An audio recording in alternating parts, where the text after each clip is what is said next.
Hello, everybody. Welcome to the Global Geula Summit. Today, I have a very exciting guest, Rabbi Tovia Singer. He literally has millions of listeners, followers in his YouTube broadcasts and other forums. He is a world-renowned expert in Torah sources having to do with Judaism and with redemption and so forth. So we're going to open for your questions. If you would like to ask a question, it'll be a little later in the call, but if you'd like to ask a question live, you can do that by pressing *2. You will have to be on the phone for that. If you want to type a question into the web chat box, you can do that as well. And also, if you're listening or watching on Facebook, you can type a question in the comments bar, and my wonderful webmaster will do his best to Skype me those.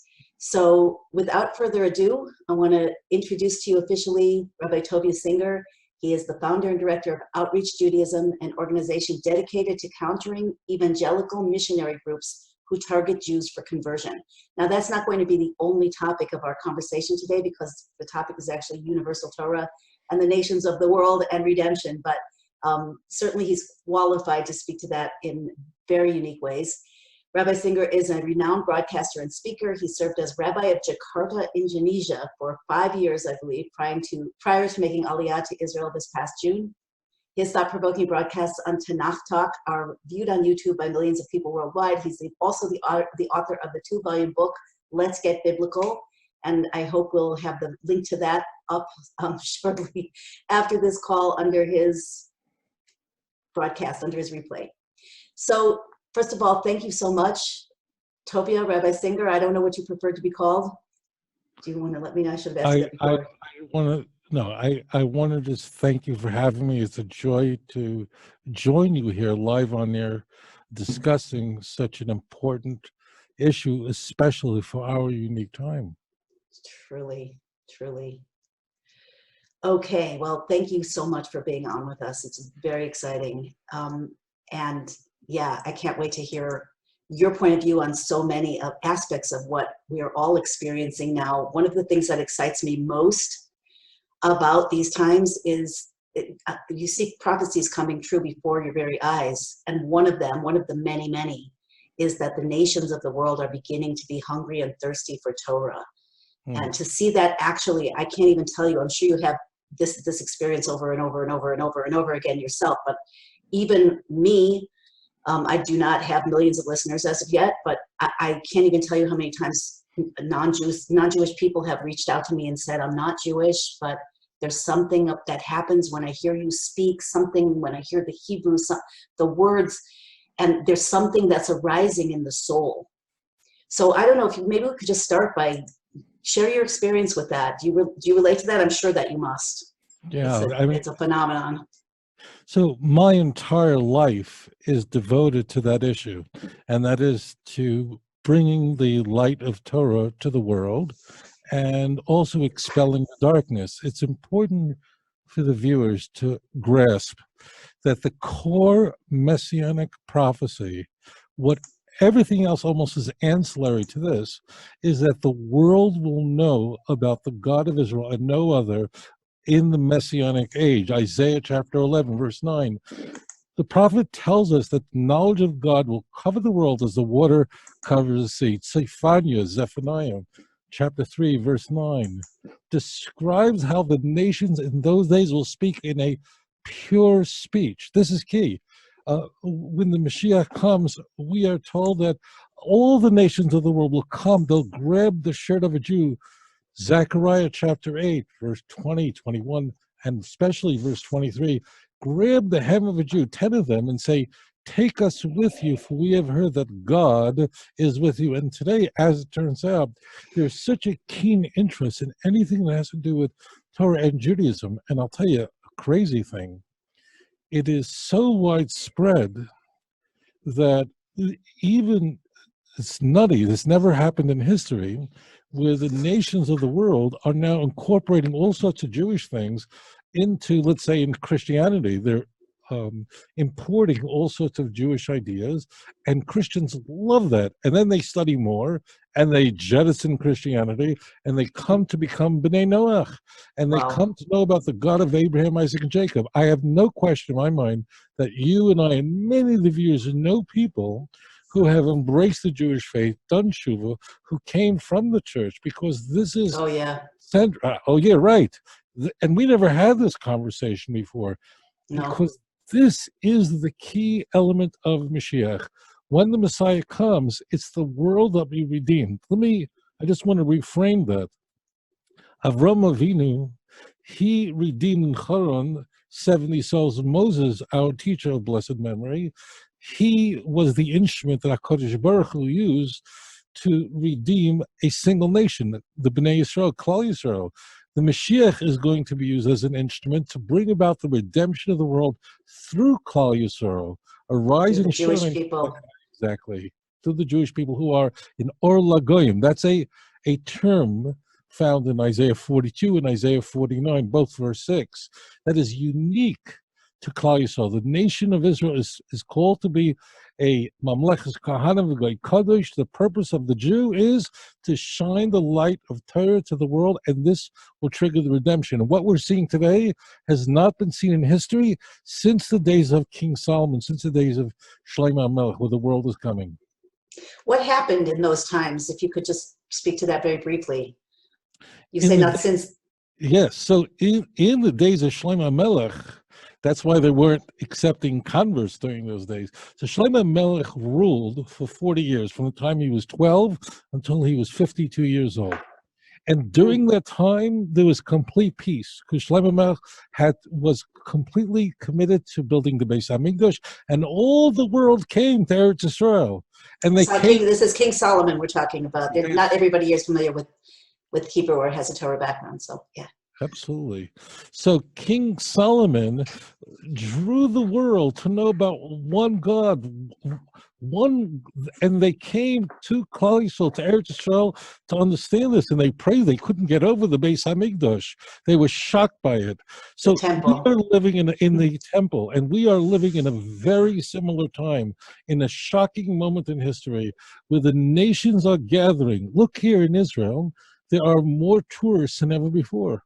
That's so true. Millions a year. How much? 4 million? No, we're almost at 5 million now. Almost Wow. 5 million this year. And never has have the nations of the world cursed us more than now. Moreover, I just want to make this point. It should be the opposite. What we would expect to see is the precise opposite of what we are encountering, because we're only, 8 decades after the Shoah, after the Holocaust. We are now not even a century after the worst churban that ever happened to Klal Yisrael. The worst destruction. I'm having to translate for you. Sorry to interrupt. No, the worst destruction in history. And therefore, the Jewish people should be, logic would suggest, that we should be completely radioactive.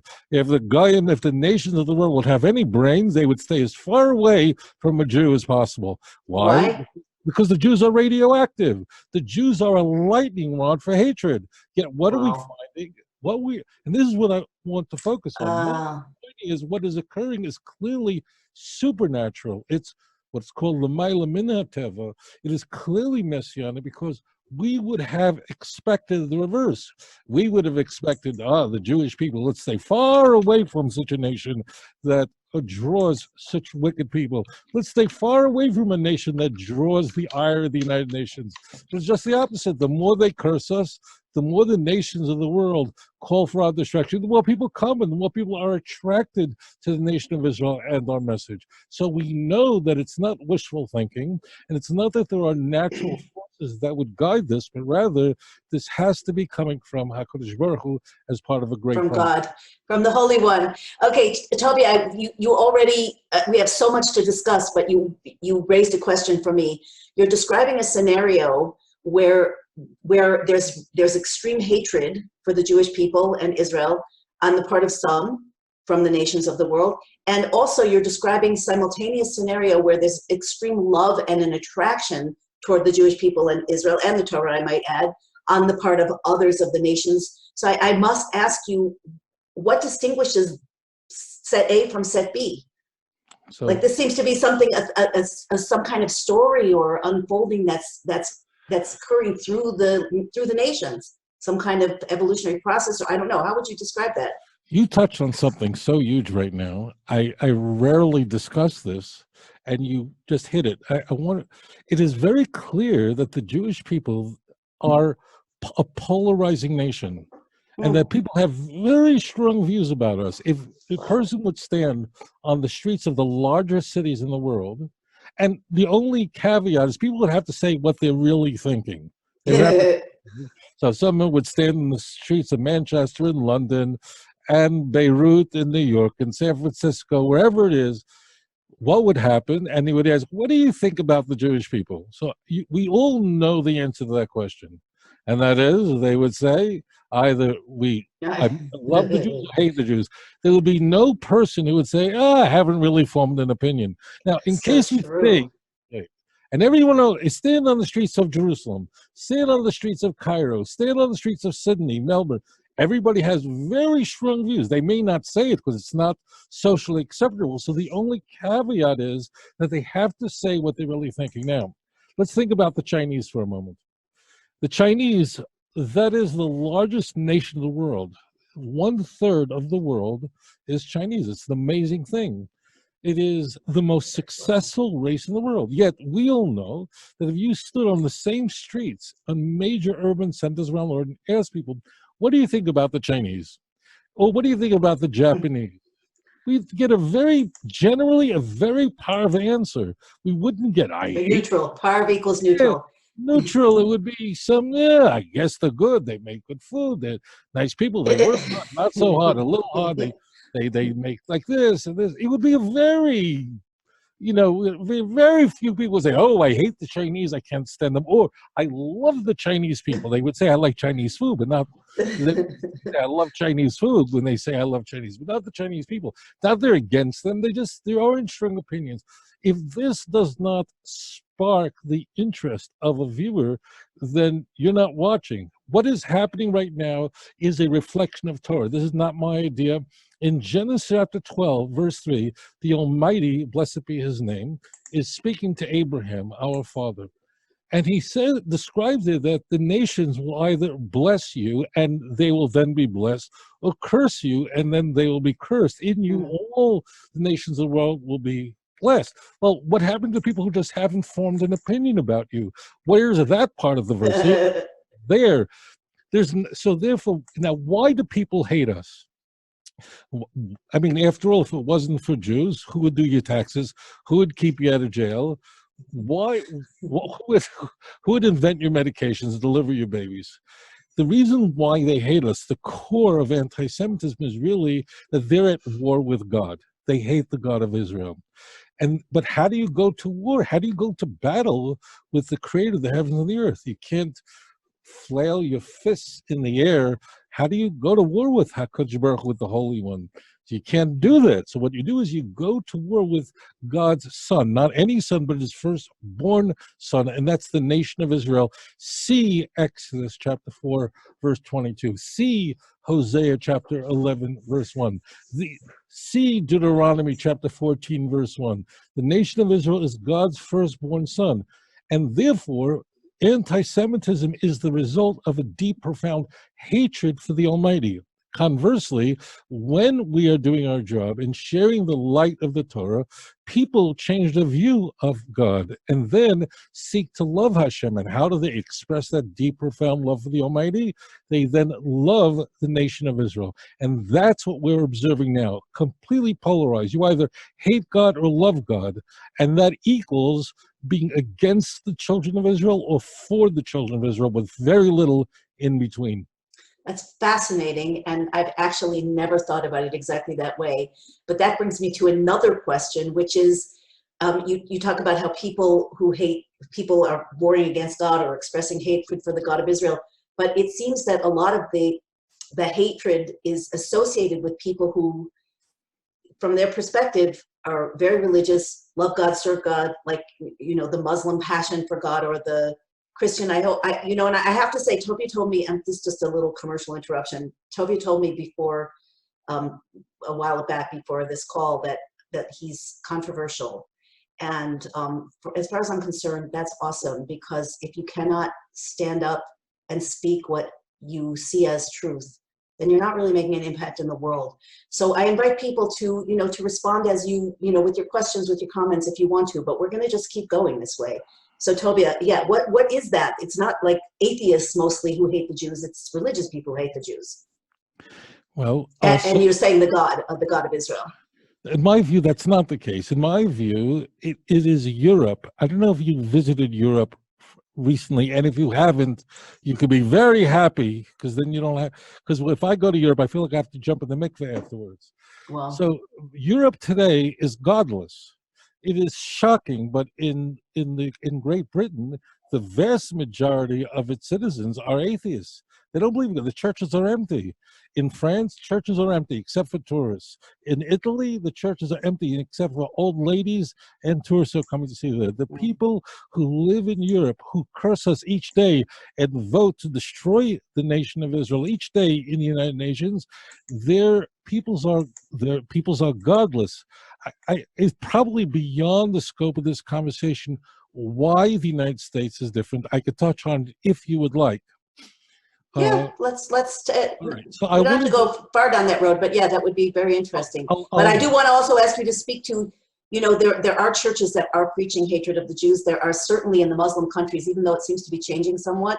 So continue with what you're saying, but it clearly isn't only atheists. I want to stay on track with you. I like where you're going, and I want to go right there with you. Okay. So Christianity and Islam have two different destinies as far as Tanakh is concerned, as far as the words of our sages of blessed memory. Whereas Christianity, which is Edom, which is the final kingdom of the four kingdoms that would subjugate the children of Israel and would be utterly destroyed, beginning with Babylon, which subjugated the children of Israel, Persia, Greece, and then finally Edom, the worst of all the kingdoms. See the famous Daniel chapter 7. This is all over Tanakh. Edom, Christendom, they're interchangeable, and I can go into this further if you like, is irredeemable, cannot be redeemed. And therefore it will be destroyed. We have entire books in Tanakh devoted to conveying the message that Edom, it cannot be redeemed. The book of Habakkuk, very famously, but it's really all over the Jewish scriptures. However, we have very interesting prophecies about the Bnei Yishmael. I'll just speak about that for a moment. We have a very interesting passage in the Torah.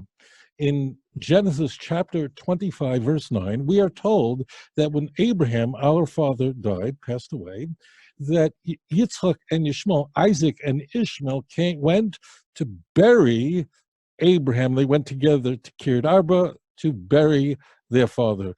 Our sages derive from that. It's a Gemara in Bava Basra 15.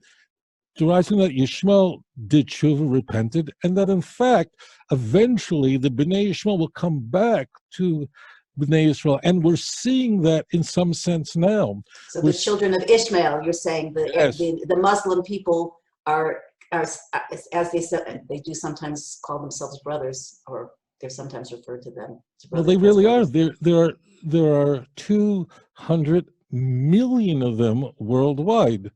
And we're seeing now something that's very shocking, and that is that Sunni Muslim countries who were implacable enemies of Israel are today forging on the table, under the table, in the table, this is the way they do it, all sorts of relationships with the Jewish state, which would have been unheard of 10 years ago. Sure. 10 years ago, if you would have said, you would say, you're out of your mind.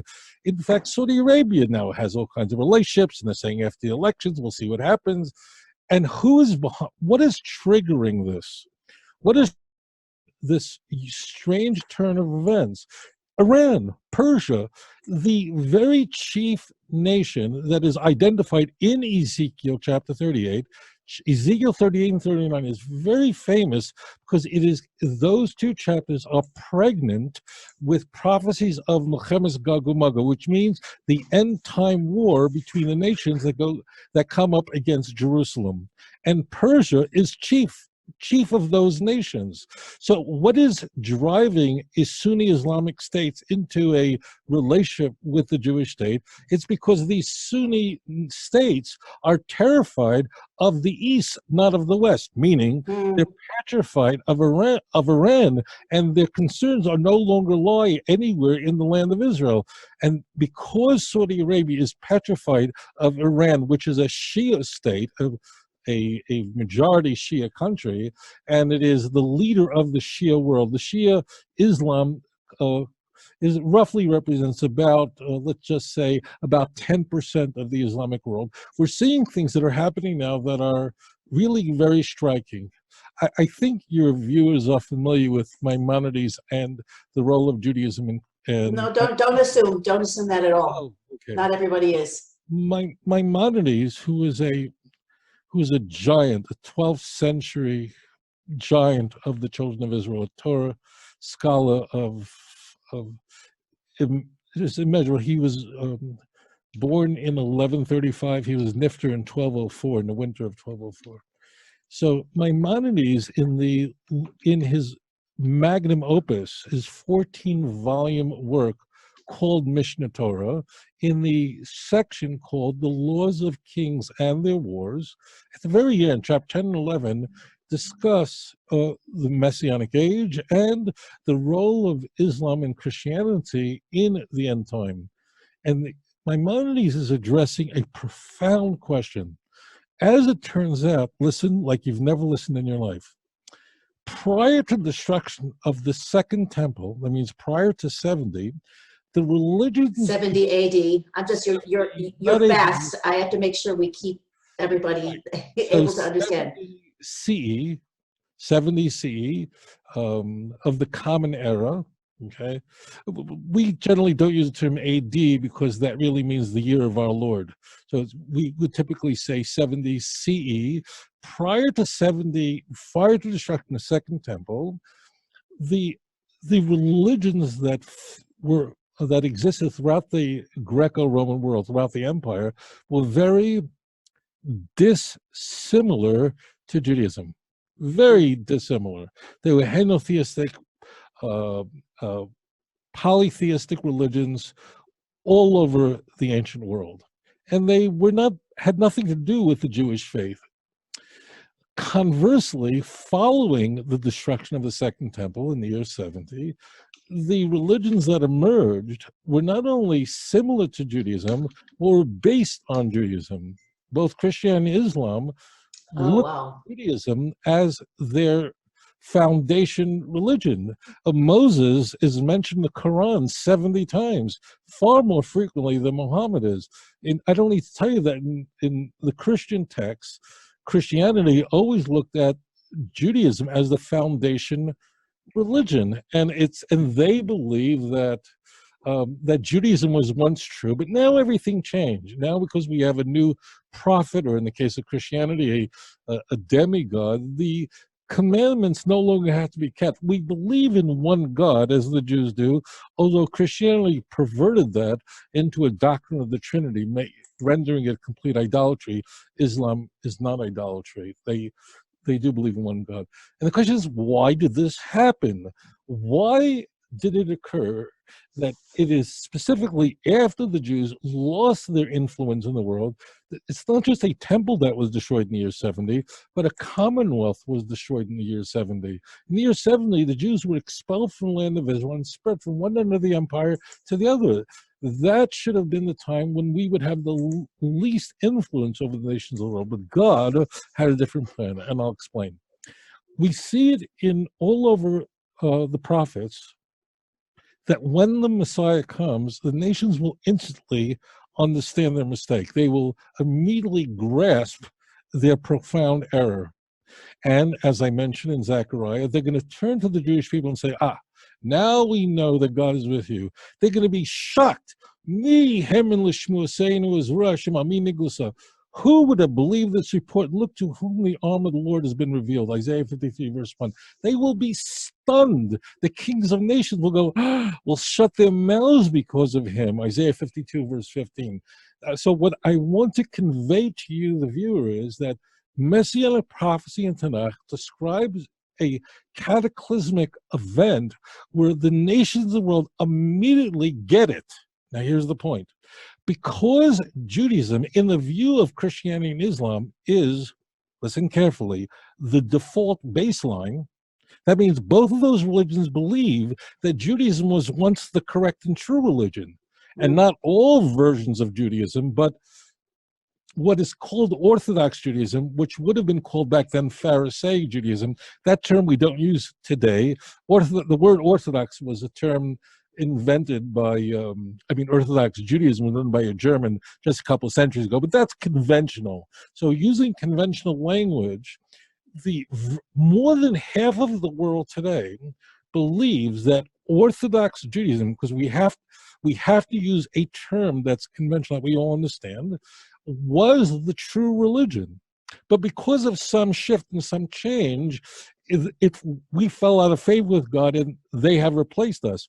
When the true Messiah comes and the nations say, wow, what will they then do? They will revert to the default baseline and go, now we get it, that there's really one God and the commandments that God gave are really binding, and they'll know exactly what to do.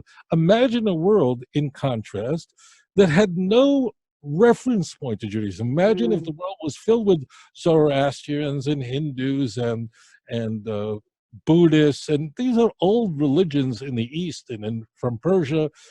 The pantheists and Native American Indians, they would go, the Mashiach is here, they go, what does that even mean? The word Mashiach, Christ in Greek, or Messiah in Latin, that word has no meaning to the pagan world, but has a lot of meaning to so-called Abrahamic religions. And therefore, the world is now filled with that one knowledge. But there's one caveat here. Listen very carefully. Shabbos is unique. Although the nations of the world can know about the one God of Israel and understand what the default baseline is, we are told in the book of Exodus that the Sabbath in chapter 31, see verse 13 through 16, in Hebrews, Beini uvein b'nei Yisrael, Shabbos is between God and Israel. It's a unique covenant. This is a reference to the law of Shabbos. Shabbos meaning Shabbat, the Sabbath. Sabbath. And may I just clarify? It's the laws. It's the specific laws of the Sabbath. Obviously, you can say, "Oh, it's Sabbath. I want to relax," but I could say you should be dancing, whether you're a Jew or not a Jew. You should be dancing on the street and say, from Friday night, all the world should be dancing in front of Harvard Divinity School, which teaches nonsense every day. And you should dance and say it's the Sabbath. Of course, this only is a reference to the copious laws of Shabbat. This is not about proclaiming the Shabbat a delight. Listen very carefully. That the commandments on the Sabbath is unique to the Jewish people. It's a unique covenant between God and the Jewish people, just the commandments. And therefore, look what the Almighty has done. Even though Christianity and Islam are based on Judaism, by their own reckoning, this is not my conspiracy theory, they did not get Shabbos. And Islam was moved to Friday. Christianity was moved to Sunday. Shabbos, the Sabbath, was set aside just for the children of Israel. How foolish is the Jew who, instead of Shabbos could be observing it, is reading a New York Times or a Wall Street Journal. Instead, you could be doing look how God overturned the world. It doesn't make sense. There's no logical, rational reason why Christendom moved to Sunday. For Muslims, Friday has become a day of prayer. But what happened to the Sabbath? God's hand is behind all of this, and all you have to do is lift up your eyes and see it's right there in front of you. Amazing stuff. So I want to ask you a question I had myself, but a listener is also asking it, or viewer. Can you explain more about this idea of Edom being non-redeemable? Because clearly you're not saying that any person is non-redeemable, and actually you're making the case, and based on the Rambam, that the foundation of about half the people in the world, the foundation of their religion is already Judaism. So what do you mean by that? Yeah, specifically, what do you mean by that? And how will that all sort itself out? So Edom is the creed and belief of Christendom. It's not an individual person. In fact, the nations of the world who were formerly Christians are going to embrace the God of Abraham, Isaac, and Jacob. It doesn't mean, heaven forbid, that any person is forced not to repent because they're a Christian. It's on the contrary, the individual Christians around the world come to recognize the true God of Israel and utterly reject the doctrine of the Trinity, which is a self-inflicted wound from which the church never recovered. We have a Bible. In fact, the very last prophet is the book of Malachi. The book of Malachi explicitly says that God loves Jacob and hates Esau. That's how the book begins, by letting us know that. So we talk about Edom, we are not talking about a person, we're talking about a concept. That concept is directly opposes the God of Abraham, Isaac, and Jacob. It delivers a doctrine of the Trinity. It's a type of kingdom we see in Daniel 7 very famously that's just strange. We see earlier in Daniel, it's a leg of iron and clay. I know that's a little hard to understand, but there's a vision that Daniel is interpreting for Nebuchadnezzar, who was the king of Babylon.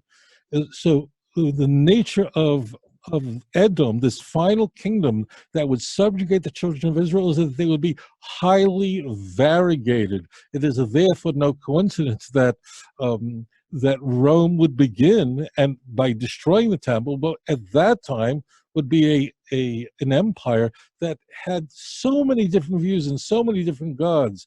And then in the 4th century, Rome would convert to Christianity. In reality, Christianity converted to Rome by adopting its ideas.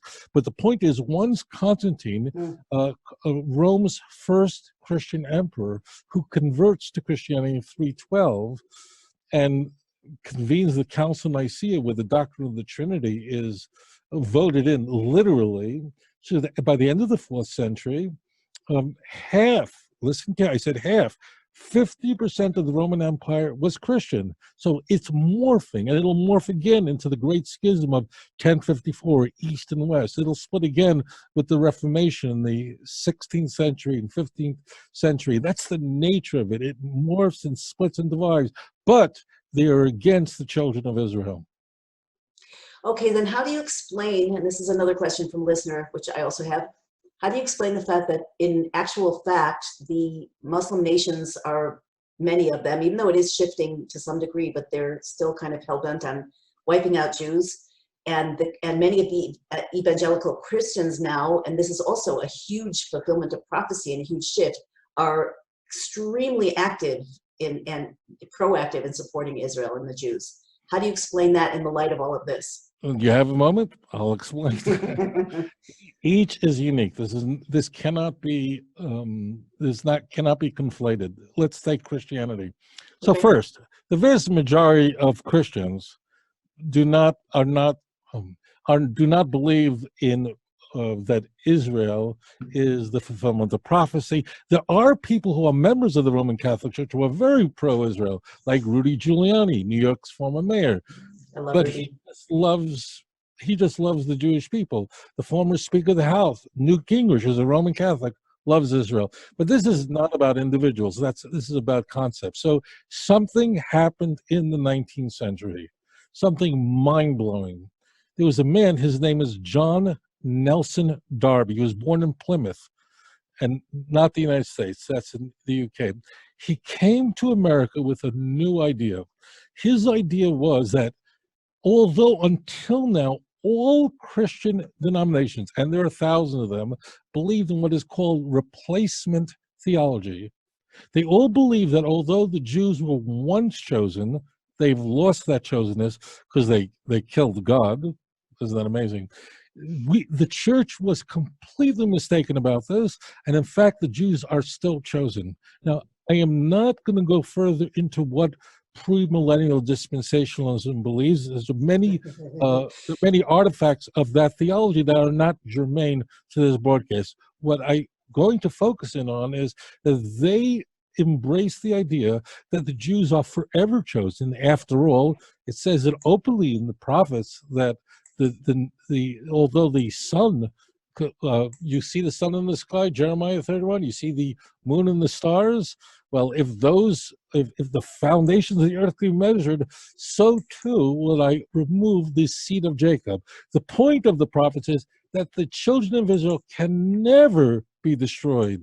Even in the language of Leviticus chapter 26, at the end, see from 42 to the end, the Almighty, blessed be his holy name, says explicitly, the Jews can never be destroyed. Even if I'm angry with them, there will always be a remnant that will be preserved. See Zephaniah chapter 3, verse 12 through 16. The point is, the Jewish scriptures is unambiguous. The nation of Israel, the Jewish people, can never be destroyed. It's impossible. And this idea in the United States caught on like wildfire. And suddenly many Americans embraced this. The United States was unique because America was born from a crucible of rejecting European Christianity or Christian Europe. Remember that America, in a way, was born out of the similar crucible as the Jews. We both essentially emerged from our hatred of Europe, or rather, let's reverse that, of Europe's hatred of us, European Christianity. It was even considered by the American founding fathers that Hebrew might be adopted as the official language of the United States. Look at Yale University's logo if you need more information on this.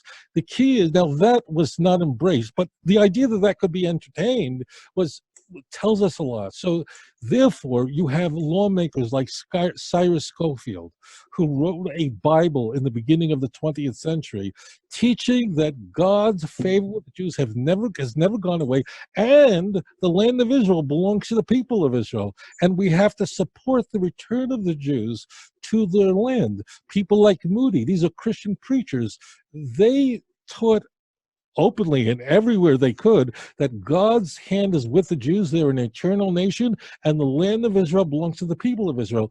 You all know who James Balfour is. He was the foreign secretary. James Balfour is the one who authored the Balfour. Okay, yeah, the Balfour Declaration. Penned the Balfour Declaration, 1917. He believed in this. He believed in what's called premillennial dispensationalism. And by the World War I, I think about 4 million of Scofield's books were sold. So America was enraptured by this and supported a Jewish state. This is a complete game changer because in that sense, it nourished a sort of affection for the Jewish people and a support for the Jewish state. And in so doing, there's something wild that happened. I am sure you, and I'm talking to you, the viewer, know many people who have in fact converted to Judaism. I would submit, we don't know each other, but I would submit that the vast majority of them are former Christians. They're not former Hindus, maybe one or two, but not a lot. They're not former Zoroastrians, they're not former Buddhists. There are some, very rare. They're former Christians. And what version of Christianity are they from? Of course there are some that are former Roman Catholic. Of course, there are some that are former Eastern Orthodox, but the vast majority of them come from the evangelical Christian world, the vast majority of them. So what happened is that it triggered an interest and a curiosity in Jews and Judaism. And that's why the evangelical movement that's premillennial, as we've described, emerged from the United States, from America, and America still is home to roughly 70 million, you heard that right, roughly 70 million evangelical Christians that believe, that are what's called dispensationalists. It's like a quarter of the U.S. population, almost. Yeah, about 1 in 5 Americans believe it. Now, wow. they still. But wait, it's I know you. I want you to keep going, but I just have to express my amazement that I never. There's so many things you're saying that I never heard of or never saw this way before. Now it makes sense that the U.S. is the world's superpower for such a long period of time, and why there's this, like so many presidents have said, and certainly Trump says it all the time, that that the bond between Israel and the U.S. will never be broken, because you're explaining that there's a similar process, and that this support of Israel amongst the Christian people grew in America and out of America. That's unbelievable. Yeah. Wow. That is correct. So that's what happened. What I'm describing to you, this is big. This is not, and I don't think anything that I've said, except for how I juxtaposed it, this isn't surprising. Everyone knows that the huge support for Israel is from the United States. It's not that there is no support for Israel in Sweden, but we know it would be much more difficult to find. Right. Right, because European Christianity is very, very different. Now, what happened in the Islamic world is very different. There's a concept that's called Dara al-Islam. What that means is that lands that were under the sovereignty and control of the Islamic world, and the land of Israel was captured, or the Islamic world captured the land of Israel in the 7th century, very, very early on, along with everything else here in this region of the world. And as a result, because the land of Israel was became part of the Islamic world until World War One. So therefore, there is a concept not held by all Muslims, but by many, that therefore no other nation, no other state could be there except for an Islamic state. They don't feel that way about Australia or New Zealand, but they very much feel that way about the land of Israel. Why? Because this land is the place that was under the control of the Islamic world. Moreover, Muslims came to believe that Al-Aqsa Mosque on the Temple Mount, they came to believe that that is a site from which that is uniquely sacred, and from where the Dome of the Rock is also on the Temple Mount, is the place from which Muhammad ascended went into heaven in a night dream. I don't want to go off into this, but the key is, for the Islamic world, in general terms, it is a belief that it is impossible that the land of Israel could revert back to the children of Israel. And that's why, when I say they, because there are many Muslims who love Israel. There are many Arabs, I live in Jerusalem and so do you, who are in the Israeli Defense Forces, who are fighting to protect the land of Israel, who are going nuts, petrified of Trump's peace plan, lest areas like the Triangle will not be in the state of Israel. I don't want to go off on tangent too much on this, but there are many, many, many Muslims who have a very deep love for the land of Israel. It is not the consensus view, and this concept of Dara it's not so safe either for them. And they're not really free to express love for Israel in a safe way. Oh no! But it's you've seen it recently when I don't want to get into the Trump plan, but the point is that Israeli Arabs, when they got wind of the idea that they might, as part of the Trump plan, would become part of a Palestinian state, they went berserk and said, "We don't want to be part of a Palestinian state." Look, let me just say this. I know I'm not going to say off the record. I know a lot of Arabs. I know a lot of folks in the Islamic world. I have a very good relationship with them for reasons that are not germane to this show. I have never heard an Arab say to me, "I love Mahmoud Abbas. For me, he's my hero. Without the Palestinian Authority, without Fatah, I would be lost."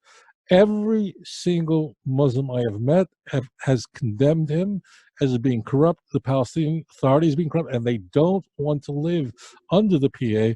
In fact, what they cherish most is a residency card from Israel, or to be a citizen of the state of Israel. So what you see in the New York Times and the Guardian, all our good friends, that's all nonsense. That's not really the conversation on the street.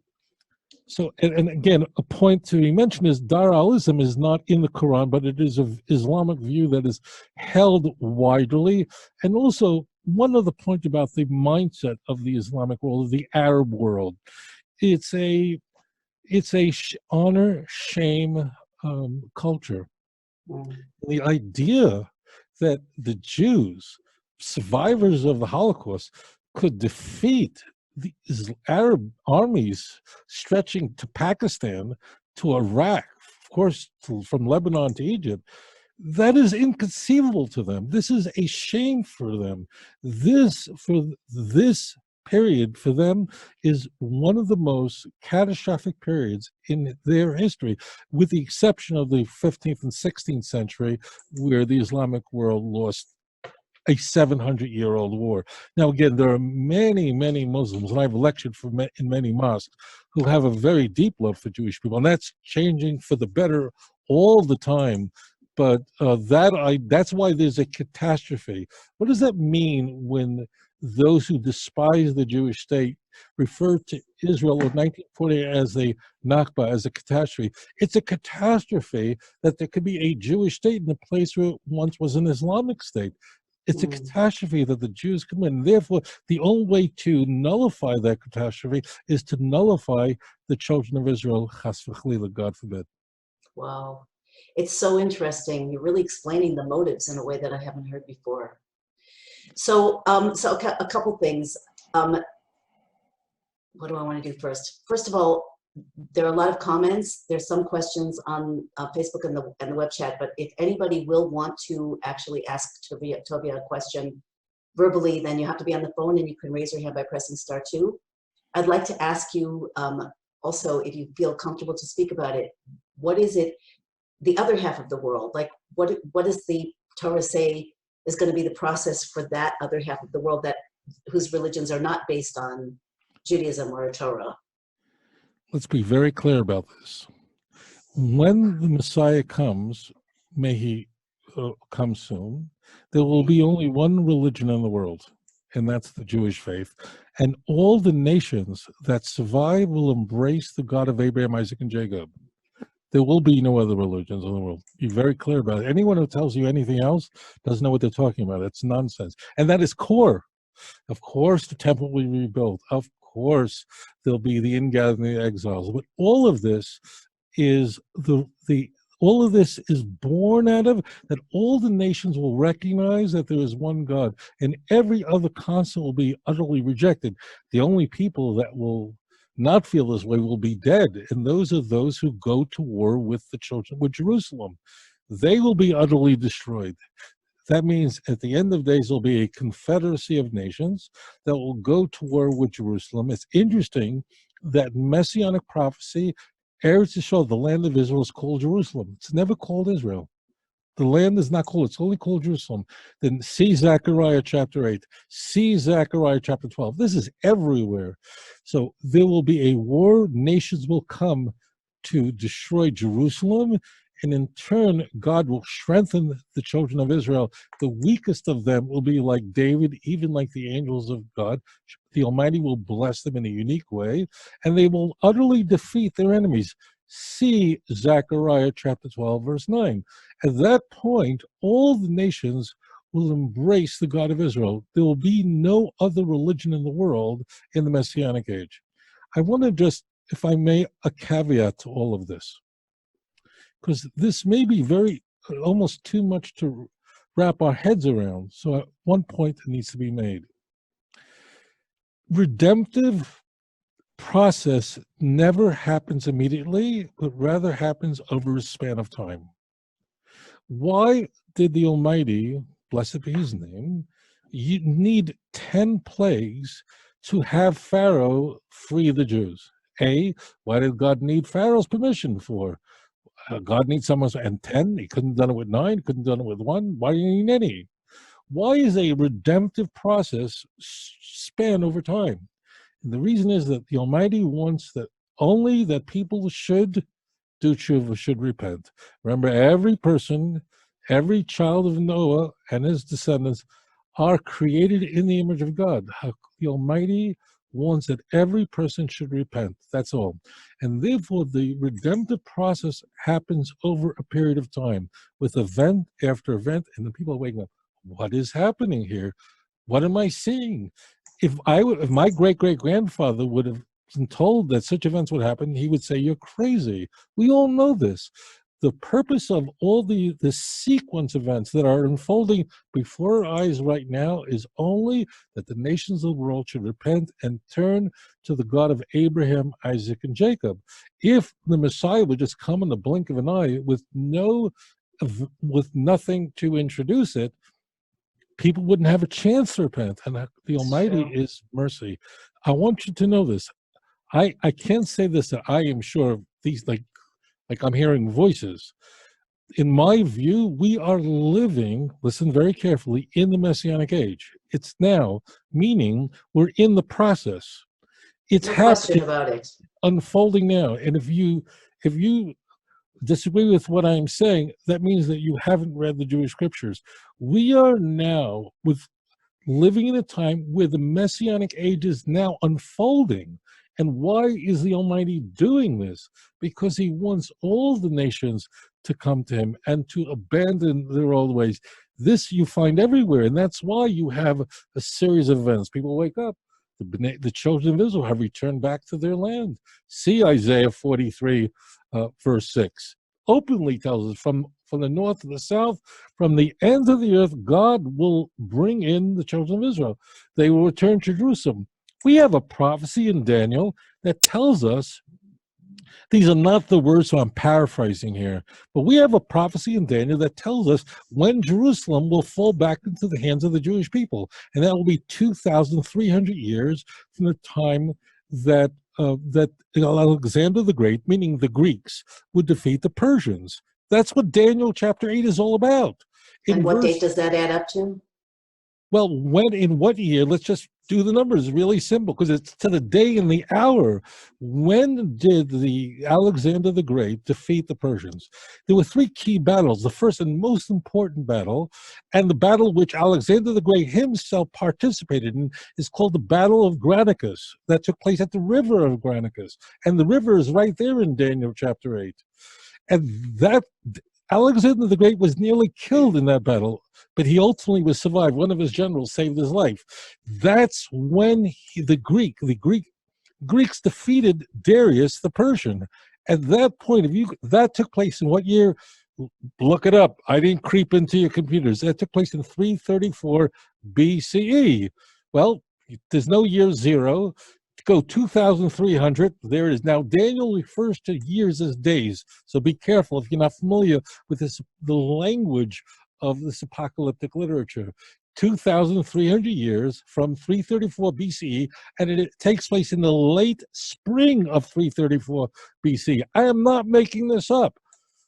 It counts forward, and you will find yourself in the late spring of 1967. Yikes. Yikes is correct. So just calculate it. People made the mistake. There was one preacher who made a mistake and he added in the year zero. There's no year zero. So therefore, we have now this children who are born from above, not from below. I want you to get this point. This is very big. How did people understand this passage in Daniel 8:14 100 years ago? The answer is they didn't. They tried to make sense out of it, but it would have been impossible. What does a river have to do with Alexander the Great and the Persians? Like, what is going on here?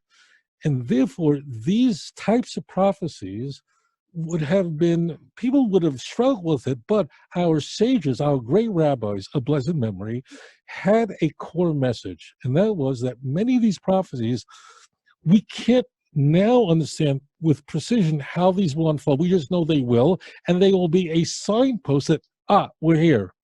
And right. That's the key is I want you to sort of reverse engineer this. We can now, with the benefit of hindsight, go, whoa, let's look at the numbers. Whoa, let's look at the events. But imagine 100 years ago, that's all we have to go back. Imagine 200 years ago, this would have been unthinkable. Think about a messianic prophecy which discusses unambiguously the Holocaust. And what I'm telling you, just read Jeremiah 30, verse 7. It's a very famous passage that describes an Asar Yaakov, a time of great tribulation of Jacob, like there's never been such a time. The worst event is yet to come. Remember, Jeremiah lived in a really bad time. He saw the destruction of the first temple. And he's going, there's going to be one day that's going to be the worst event in history, and this ain't it. And the key is the end of that passage. Umimeno yivoshea. But from it, from the ashes of that event, you will be saved. This is unbelievable.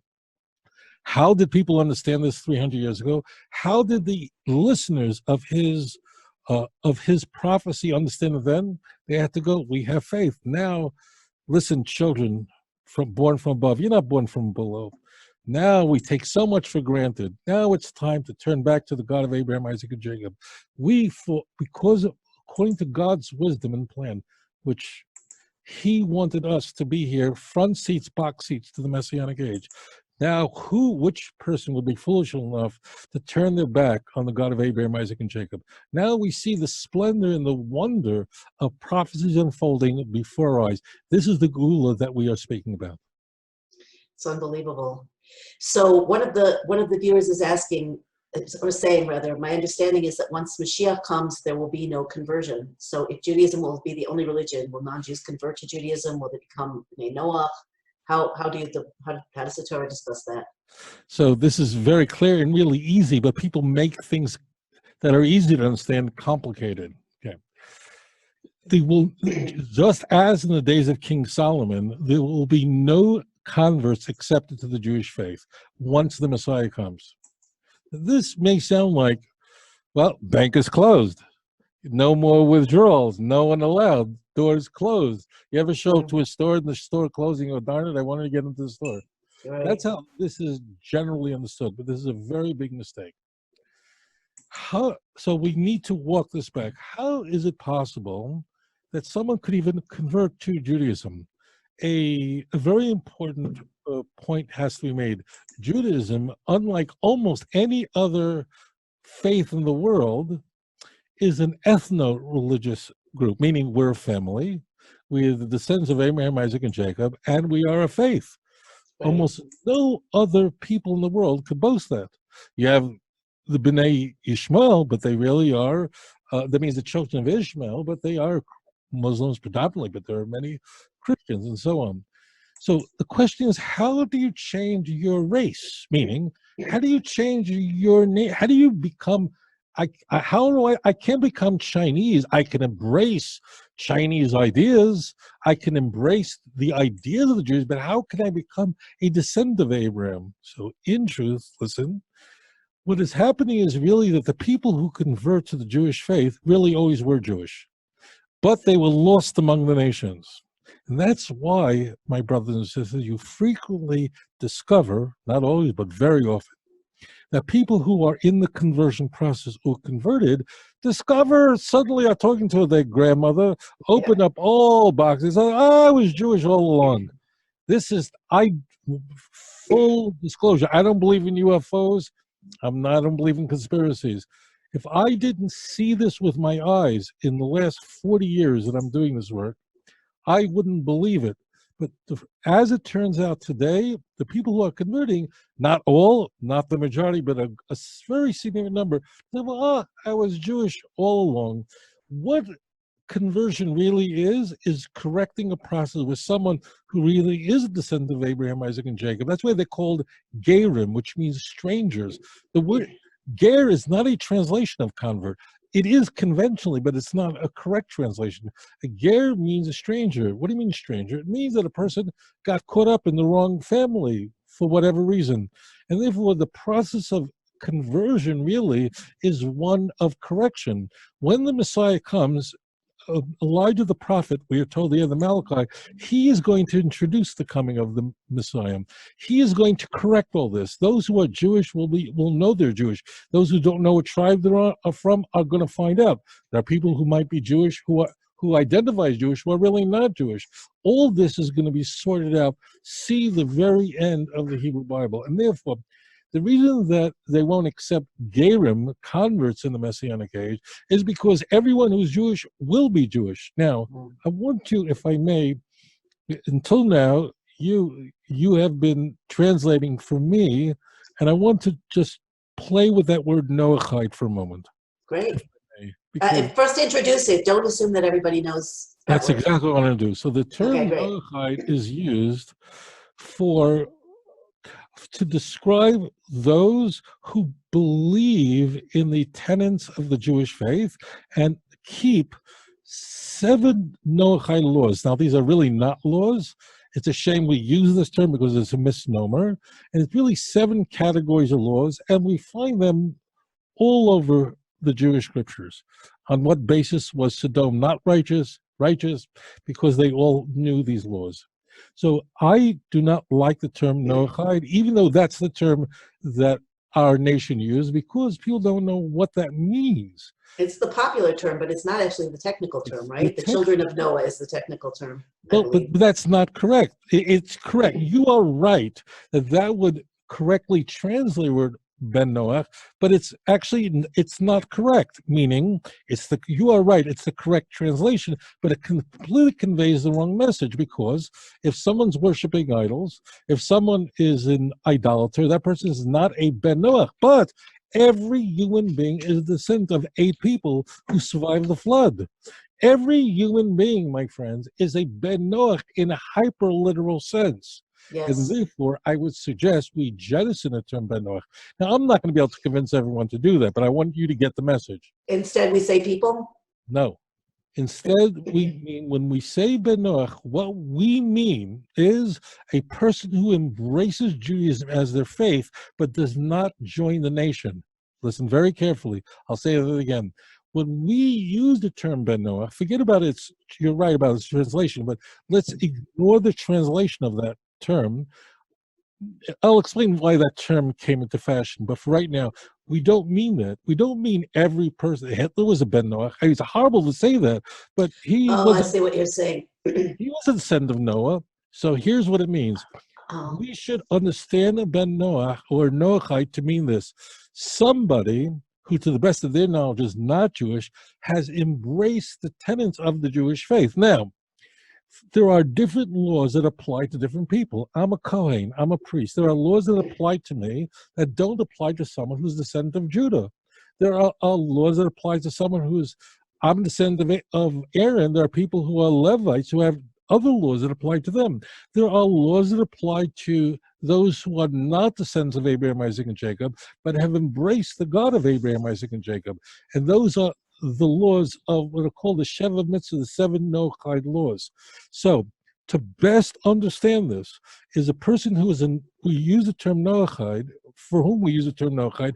What we mean is someone says that Judaism is my faith. I'm just not joining the Jewish nation. I don't feel that calling.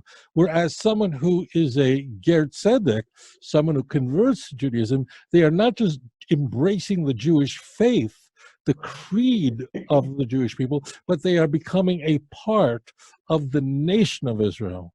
So that's how you should understand this. The term Ben Noach is really used as Ben, not in the sense of a descendant, rather a follower of Noah. But that becomes so complicated, it's better for the viewers to understand what this means without fancy language. The Bnei Noach are people who have embraced Judaism as their faith, but have not joined the Jewish nation. They have unique mitzvot. Yes, and so important to talk about that. In a way, I don't want to switch to the next question that I have, but it's come up before, so I'm going to do it anyway, and we can come back to this if that's where we get taken. You mentioned the tribe of Judah, and I know, and you mentioned also that many people who convert to Judaism actually find out later that they were Jewish. I know that in Hasidus, in the mystical Torah, it talks about how the souls don't always go into the bodies. A Jewish soul does not always go into the body of a Jewish body. So that's how come we have the idea of conversion in the first place. But what about the other tribes? Like, how is that going to work? What's the difference between the tribe of Judah and the other tribes? And how will people, I know that there's a movement now that many people feel that if they feel an affinity to the Jewish people, they're probably from one of those tribes. That doesn't make sense to me, according to my understanding of the Torah, but I'd love to hear what you have to say about that. So let's parse this all out so everybody is really clear. Let's spread this out. So conventionally, what people believe, and for good reason, The only people who identify as Jewish today are descendants of three tribes, three possible tribes. Either the descendants of Judah, a very large tribe, the descendants of the tribe of Levi, I'm from the tribe of Levi, and the descendants of the tribe of Benjamin. That's conventional thinking. Everyone calls themselves Jews after Judah. Why? That's based on a promise in Genesis 49, verse 8, where Jacob, when blessing Judah with the most grand of all blessings, says that all your brothers will bow down to you, will acknowledge you. That means that all descendants of Jacob will call themselves Jews. We see that Mordechai was from the tribe of Benjamin, but he was a Yehudi. We see in the book of Esther, he identified with Judah. Now, what I've just said to you is conventional thinking. Mm-hmm. Listen very carefully. Two major modifiers. Number one, many, many more tribes are among us today. In fact, all the tribes of Jacob are here. How do I know that? We are told in Second Chronicles that when the kingdoms divided from north and south after the death of King Solomon during the reign of Rehoboam, during that whole period of time where there were 19 kings of the northern kingdom of Israel, many, many, many Jews from the northern kingdoms came down south here, and they homogenized with the children of Israel. Got that? So therefore, in fact, all tribes are represented among the children of Israel, although those people have lost their identity. After all, there are no laws that pertain to someone who's really a descendant of Dan, who's really a descendant of Yisachar. This is, by the way, straight Tanakh, but many people don't study the book of Chronicles, and as a result, they get into huge trouble, too. And this is big. We have prophecies explicitly in our holy scriptures that tell us that the northern tribes that were broken off will be restored. Very famous Ezekiel chapter 37. On one rod, Ezekiel is told by God, write on it Ephraim and his companions, and the other stick, put on it Judah and his companions. Put two sticks in your hand and they become as one. The restoration of all the lost, so-called lost tribes is a sign of the Messianic age. And in fact, when we read the end of Ezekiel, particularly chapter 46, 47, particularly in 48, we see that all the tribes will be restored back to the Jewish people. Now that we got, so now you really get it.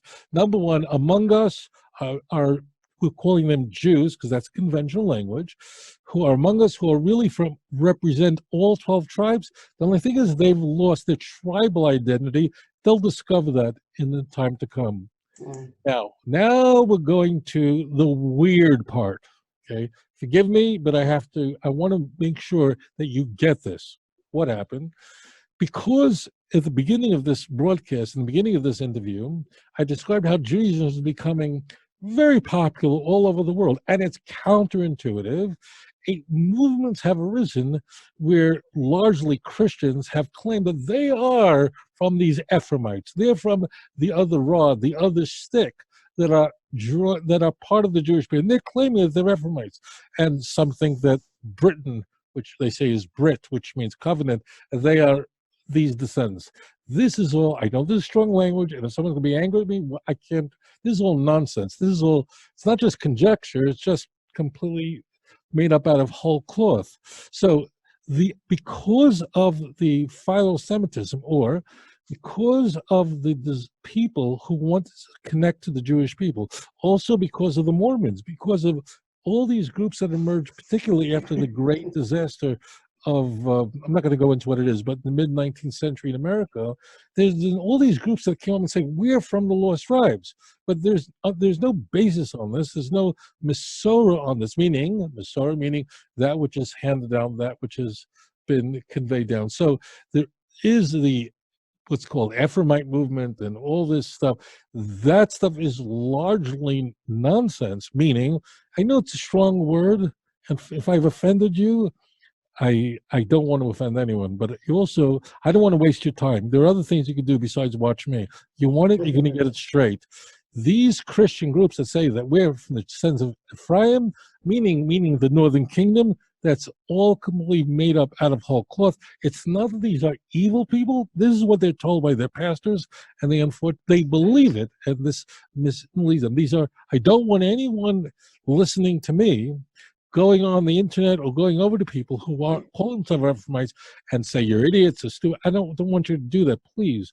These people really believe that it's important through love and through Torah to explain these things, and they will wrap their heads around them. Remember, these so-called Ephraimites are largely Christian or Hebrew roots movements, which are Christian, very important to understand, but are Jewish, using Jewish history, symbols, and icons to convey their religion.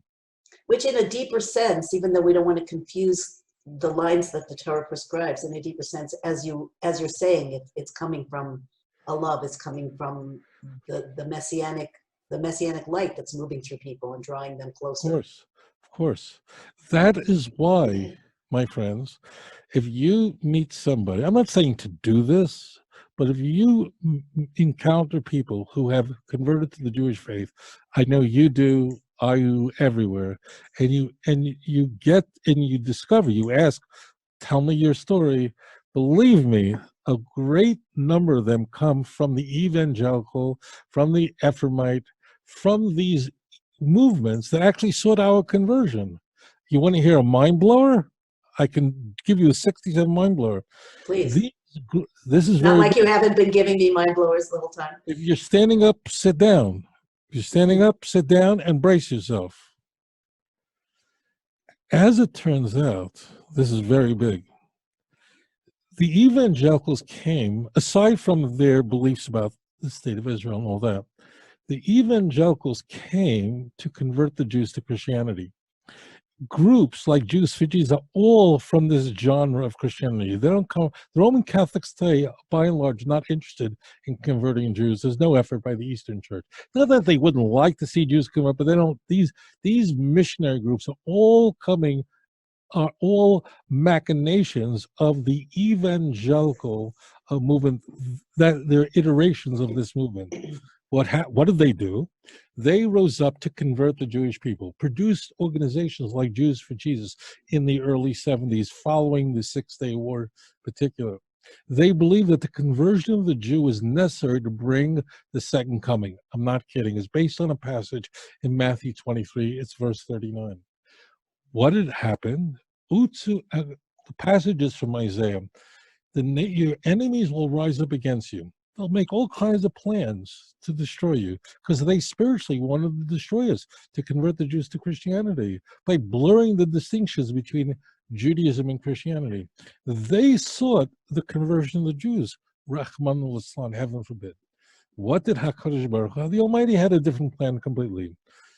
And what did Hashem do? He used these movements that were meant to destroy the Jewish people to get those very Christians to become Jewish. It's an amazing, crazy thing that happened. Passage tells us in Isaiah 8, Hebrew is very delicious. Utsu Eitza V'sufa. They are going to come up with a plan. It's going to come to naught. Dabru Davar. They're going to talk to each other. All kinds of things they're going to do.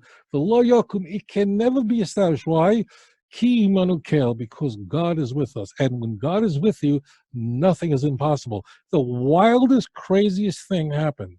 Those who sought out the conversion of the Jew to Christianity ultimately produced an organization that would be most responsible for the conversion of non-Jews to Judaism. The Noahide movement, we're using that word, which has nobody knows the number, but hundreds of thousands, millions, nobody knows. There are definitely some on this call. The Noahide movement is completely emerge from the groups who try to convert us. Not everyone, but the vast majority. What happened? And this is the wildest thing. Our enemies come against us to destroy us, but we have a God who he's truly in control, and he keeps his promise. And he turned it around. They came to destroy us, and in turn, Christians all over the world who embrace this dispensationalist theology in turn went and embraced the Jewish faith, and many of them converted. You speak to anyone who's doing conversions today, So the vast majority of them are from them. Most converts today that you're going to encounter will tell you, one time I used to be involved with the Messianic movement. No more. I did tshuva and I've converted to Judaism. And you are viewing this, if you have any knowledge of this subject at all, you know that I am exaggerating nothing. What an amazing plan that God has. Yikes, again. Okay, we have a hand up, but before we go there, I would love to hear why you went to Indonesia and why you were there for 5 years and why you came back and are now living in Israel. Indonesia became independent following World War II. It was, prior to that, a Dutch colony. During the war, it was under the Japanese occupation. Judaism was no longer a recognized religion when it became independent. Why is not important now. Indonesia is one of, I think, 57 Islamic countries in the world. It's not an Arab country. There are almost no Arabs there, but it's an Islamic country. What happened was that Jews who were in Indonesia had to choose one of 6 religions that were sanctioned, recognized by the Indonesian government, and Judaism was not one of them. It was Sunni, Shia, Catholic, Protestant, Hindu, and Buddhist. That was it. What did Jews in Indonesia then do? Now, Judaism did not become an illicit religion.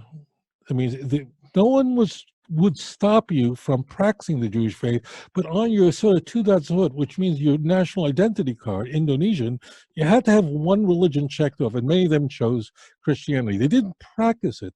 They weren't compelled to. They just, now listen carefully, that determined what school their children went to. There's Christian public schools in Indonesia, Muslim, and so on. You get the picture. We're now 4 or 5 generations after World War II, and many, many, many of these Jews went on to become Christians. Wow. What happened is that Indonesia opened up and allowed for Jews to choose an other. I was invited to Indonesia, into Papua, the largest island, geographically the largest island, and hundreds and hundreds and hundreds of these Jews, nearly 500 of them, were invited to hear me speak for 3 days. These were Jews who had become Christians. And I would explain to them why Jesus is not the Messiah, and I would field their questions in Jayapura, which is the capital of Papua. And this is so shocking that as I describe it, I can't even believe the words coming out of my mouth. Of course, when I was asked, would you come? I said, just give me the date. I'll be there. And this is a territory where I don't know if there's been a rabbi there in a half a century.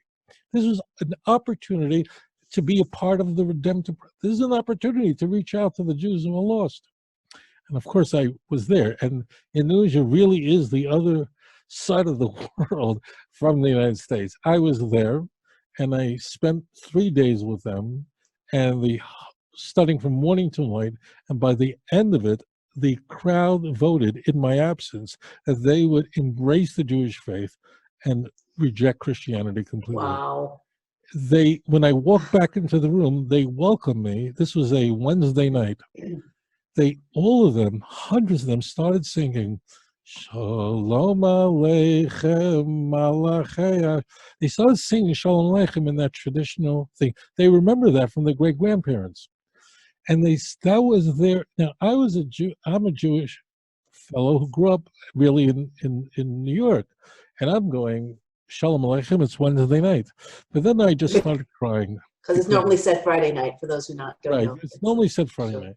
But I realized what was happening. And this was so beyond the scope of what my mind, I felt like I was in a movie. It's not surreal.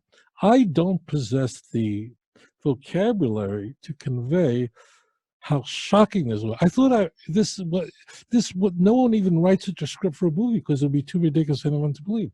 And I'm standing there, and then they turned to me and asked me, would you be our rabbi? This was a no-brainer. We have now all these people.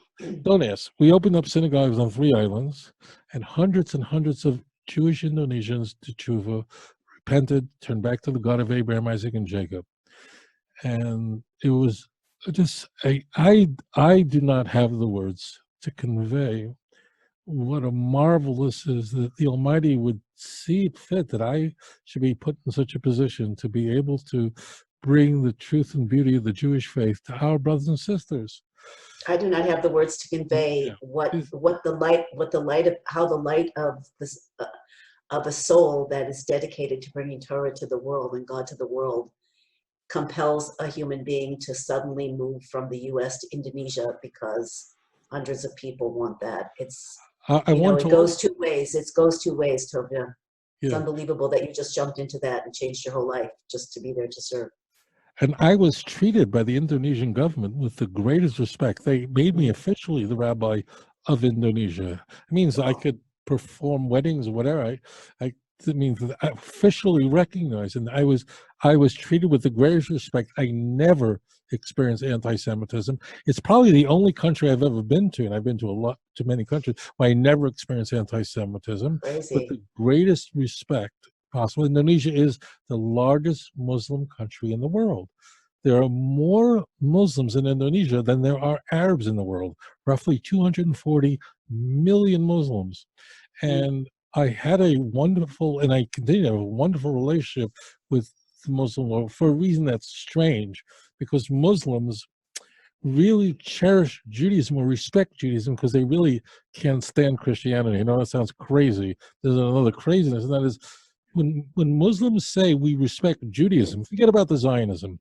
Just remove that from the equation. They really mean it because they can't stand Christianity theologically because of its Trinitarian views. And because my life is devoted to helping Jews in the church return back to the Jewish faith, the apologetic work that I use and develop and write many books on this, they use. And I'm, encourage them, to continue to use that because I don't want anyone to become a Christian because that will be a nightmare. That's the worst thing you can do. So it was a wonderful thing. At the end of 5 years, it was very, very clear that anyone who was any Jew in the church who was going to come back, came back. And of course, many of them already started to make Aliyah, which meant that it probably wouldn't be the best idea for me. Yeah, move to Israel, exactly. And the time came for me to move to the Holy Land, and that was really I feel like I'm dreaming. And those who live in Israel, who are citizens of this country, know what I mean, even though I can't describe it. I feel like when I walk down the streets of Yerushalayim, I feel like I'm in a dream. I know it's real, but I cannot wrap my brain around it. I feel like I'm every morning I wake, I can't believe I'm here. So that's Indonesia. Indonesia was reaching out to Jewish people who are at the ends of the world, fulfilling prophecies like Isaiah 43, verse 6. The north I'm going to say, give forth. The south, hold not back my daughters. I will bring people back from the ends of the earth, from the furthest most islands. The God that we worship keeps his promise. Yikes. Okay, that's the third yikes. That's a chazaka. Wow. I'm getting goosebumps through half of this conversation. Is there still a hand up, Debbie? Takes David a second. You're on mute, I think. Yes, there's a hand up. Okay. So someone from Philadelphia has their hand up. So have you opened the line? Yep. He's talking. We don't hear anything. Hi. Hi. Hello. Hi, my name is Sophia Tamarkin. I'm from Philadelphia. I'm really interested in this idea, and I was born in the Soviet Union.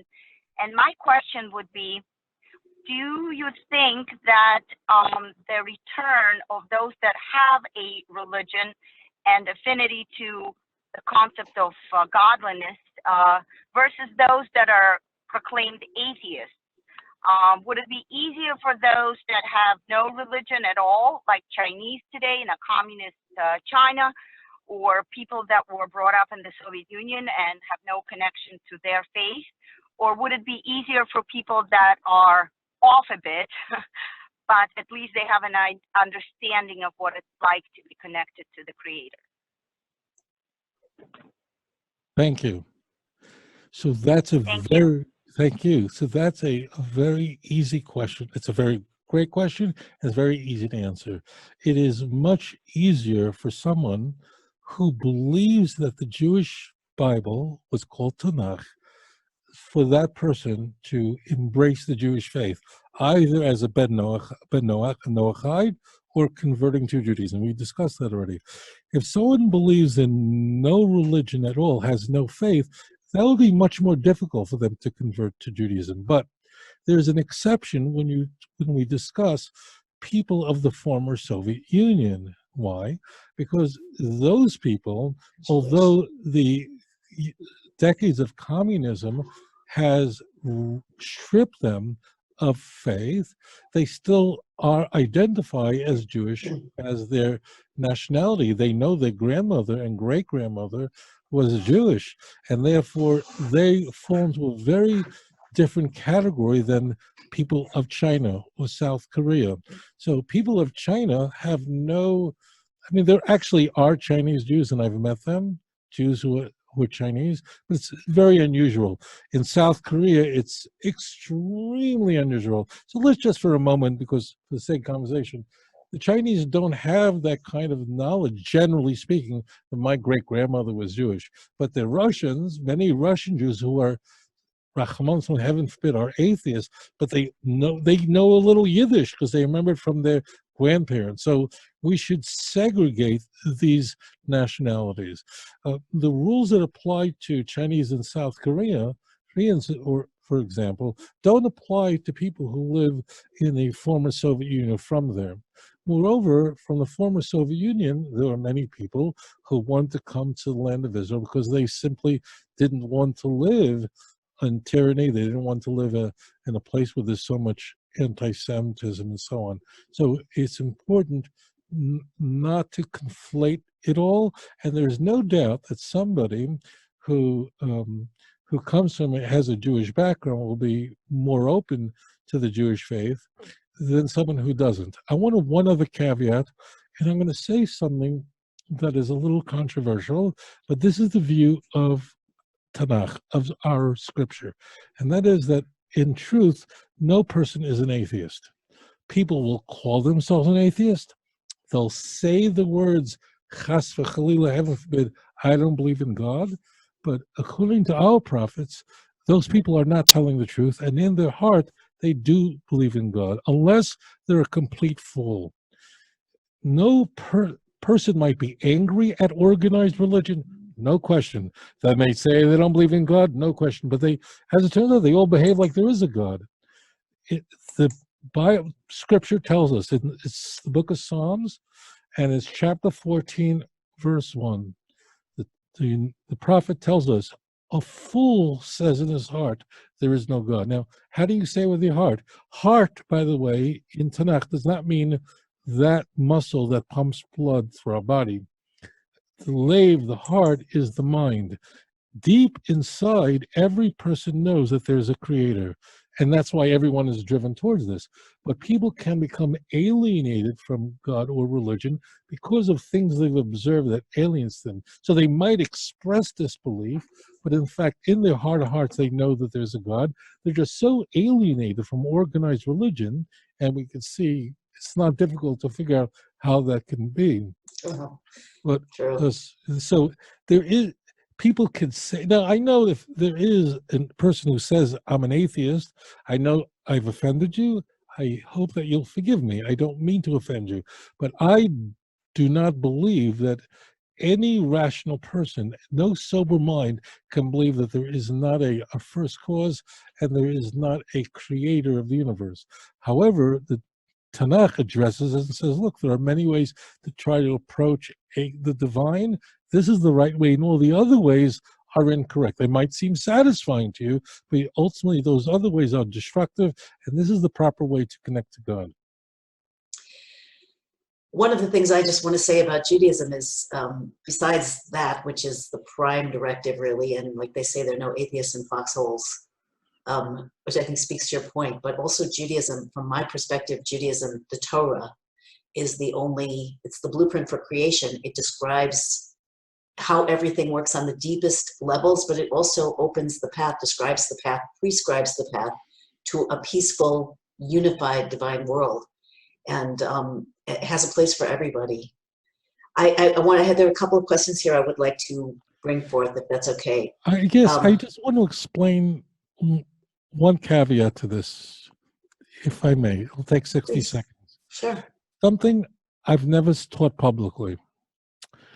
There's something very striking. I've lectured in England many times. As I mentioned earlier, less than half of citizens of England believe in God. Less than half. The majority of British do not believe in God, are atheists. In contrast, in the United States, I think it's about 86% of Americans believe in God. Now, that is shocking. Someone's got to ask the question, how did that happen? Because our differences are very striking, a different accent, blah, blah. We're not that different. Values, democracy. How did that happen? You understand the question? I mean, although England and America started off as enemies, America was born out of a but America's came. A lot of Americans came from England. So your point is well made. This is a discrepancy. This is a disparity that only a sleeping person would not know. How could it possibly be that the British, the majority, more than half, don't believe in God at all, proudly call themselves atheists, and the vast majority of Americans do believe in God in some way? If someone ignores this, then you're gonna be clueless. Listen carefully. Because in England, the church and the state, meaning the Queen, the Church of England, literally are connected, intimately connected. In fact, the Queen of England is the head of the Anglican Church, is the head of the Church of England. So therefore, anytime British people see corruption in government, it's then conflated with religion. Conversely, because the founding fathers, who were geniuses, separated church and state, and therefore the U.S. government cannot in any way show that they lend preference to any religion or another. When we see things in the United States that we don't like in government, what does it have to do with my synagogue? What does it have to do with religion? Nothing, because there's a clean separation between the two. So in Europe, religion and government are conflated. And therefore, you don't like government, you don't have faith in government, then you don't have faith in God. Whereas in the United States, they're completely disconnected. As a result, we have such a large number of Americans who are aware that there is a God. Anyways, I want to share that. That's pretty brilliant, actually. Okay, here's a question, relevant, practical. From D, I connected to conservative Judaism 4 years ago. I was told by Chabad that this is not a real conversion. What do you say about this? Are we not Jews? Right. So the whole issue of which conversion do we accept, and you said, are we not Jews? The question is not who is a Jew, but really who is a rabbi. Bang. Okay. So if you wrap your head around that, you'll get it all. This has nothing to do with who is a Jew. The question is, who is a rabbi? Now, the core element of conversion to Judaism is, in Hebrew, it's called Kabbalah Torah, which means accepting upon yourself all the Torah. Okay. The problem is, it's unfortunate that the conservative movement has gone in many different directions, but largely has abandoned halakha. Now, officially, Halakha being Jewish Torah law, right? Now, I want to say this. I've lectured for many conservative groups. There's a joke that Reform Jews say about conservative Jews in America, and that is, there's no such thing as a conservative Jew. There are only conservative rabbis. Now, what that really means is that because the conservative movement advocates the abandonment of halacha, they don't officially, but they believe now you can drive on the Sabbath to synagogue. That actually is not now, that goes back to the 1950s. And many other things they've abandoned completely. Incidentally, all conservative congregations are not monolithic. Some are more traditional than others. There's a conservative congregation in Montreal that has a separation between men and women. That's very, very unusual. The conservative congregations in New York generally are more traditional than those in California. This is an overgeneralization, but here's the point. Because the conservative movement has abandoned halakha. They're not demanding of those who seek to convert to Judaism that they accept all the Torah. And because of that, the conversion is not there. The core feature of the conversion of accepting the Torah is absent. For a woman today, there are two elements to her conversion, and that is accepting the Torah, and second, tefillah, which means immersion in a mikvah. For a man, there are three elements, and that is also circumcision. So there's no difference between a circumcision in the conservative movement and one in Orthodox. There's no difference between the mikvah the conservative movement could be using in Orthodox mikvah. The only difference is that they are not conveying to people that they have to keep the Torah, and very often their rabbis are not doing that, and therefore that is missing.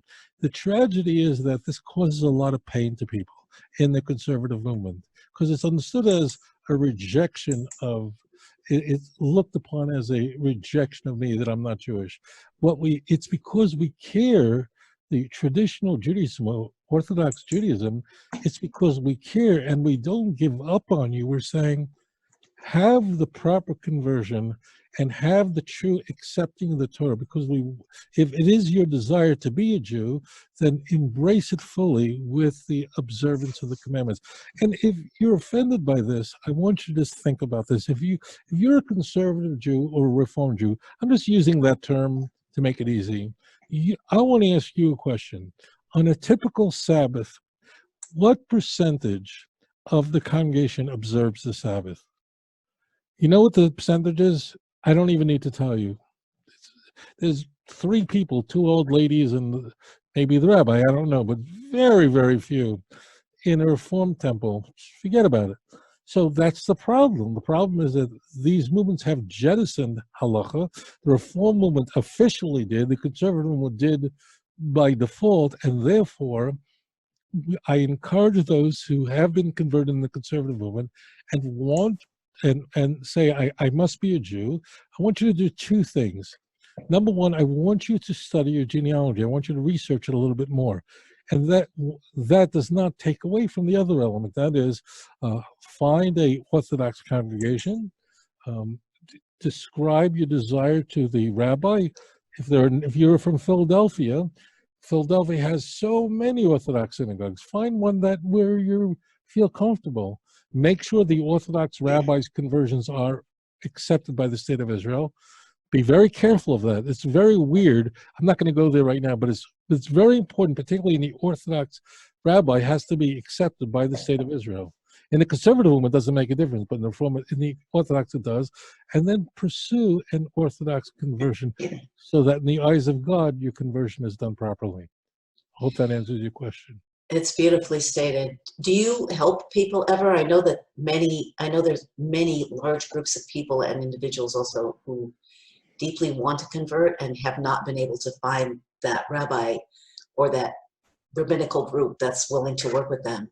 Do you ever refer people, or do you have advice for people in that situation? I sure do. I want to talk to that person right now. Listen very carefully. Do not do the following. I do not want you calling up the rabbi or the synagogue asking, can I convert? Whatever anyone else tells you, don't listen to them. Listen to me. Don't write an email to the synagogue asking, can I convert? Delete those emails. Never. This is what I want you to do. Hopefully you live near where there's an Orthodox synagogue.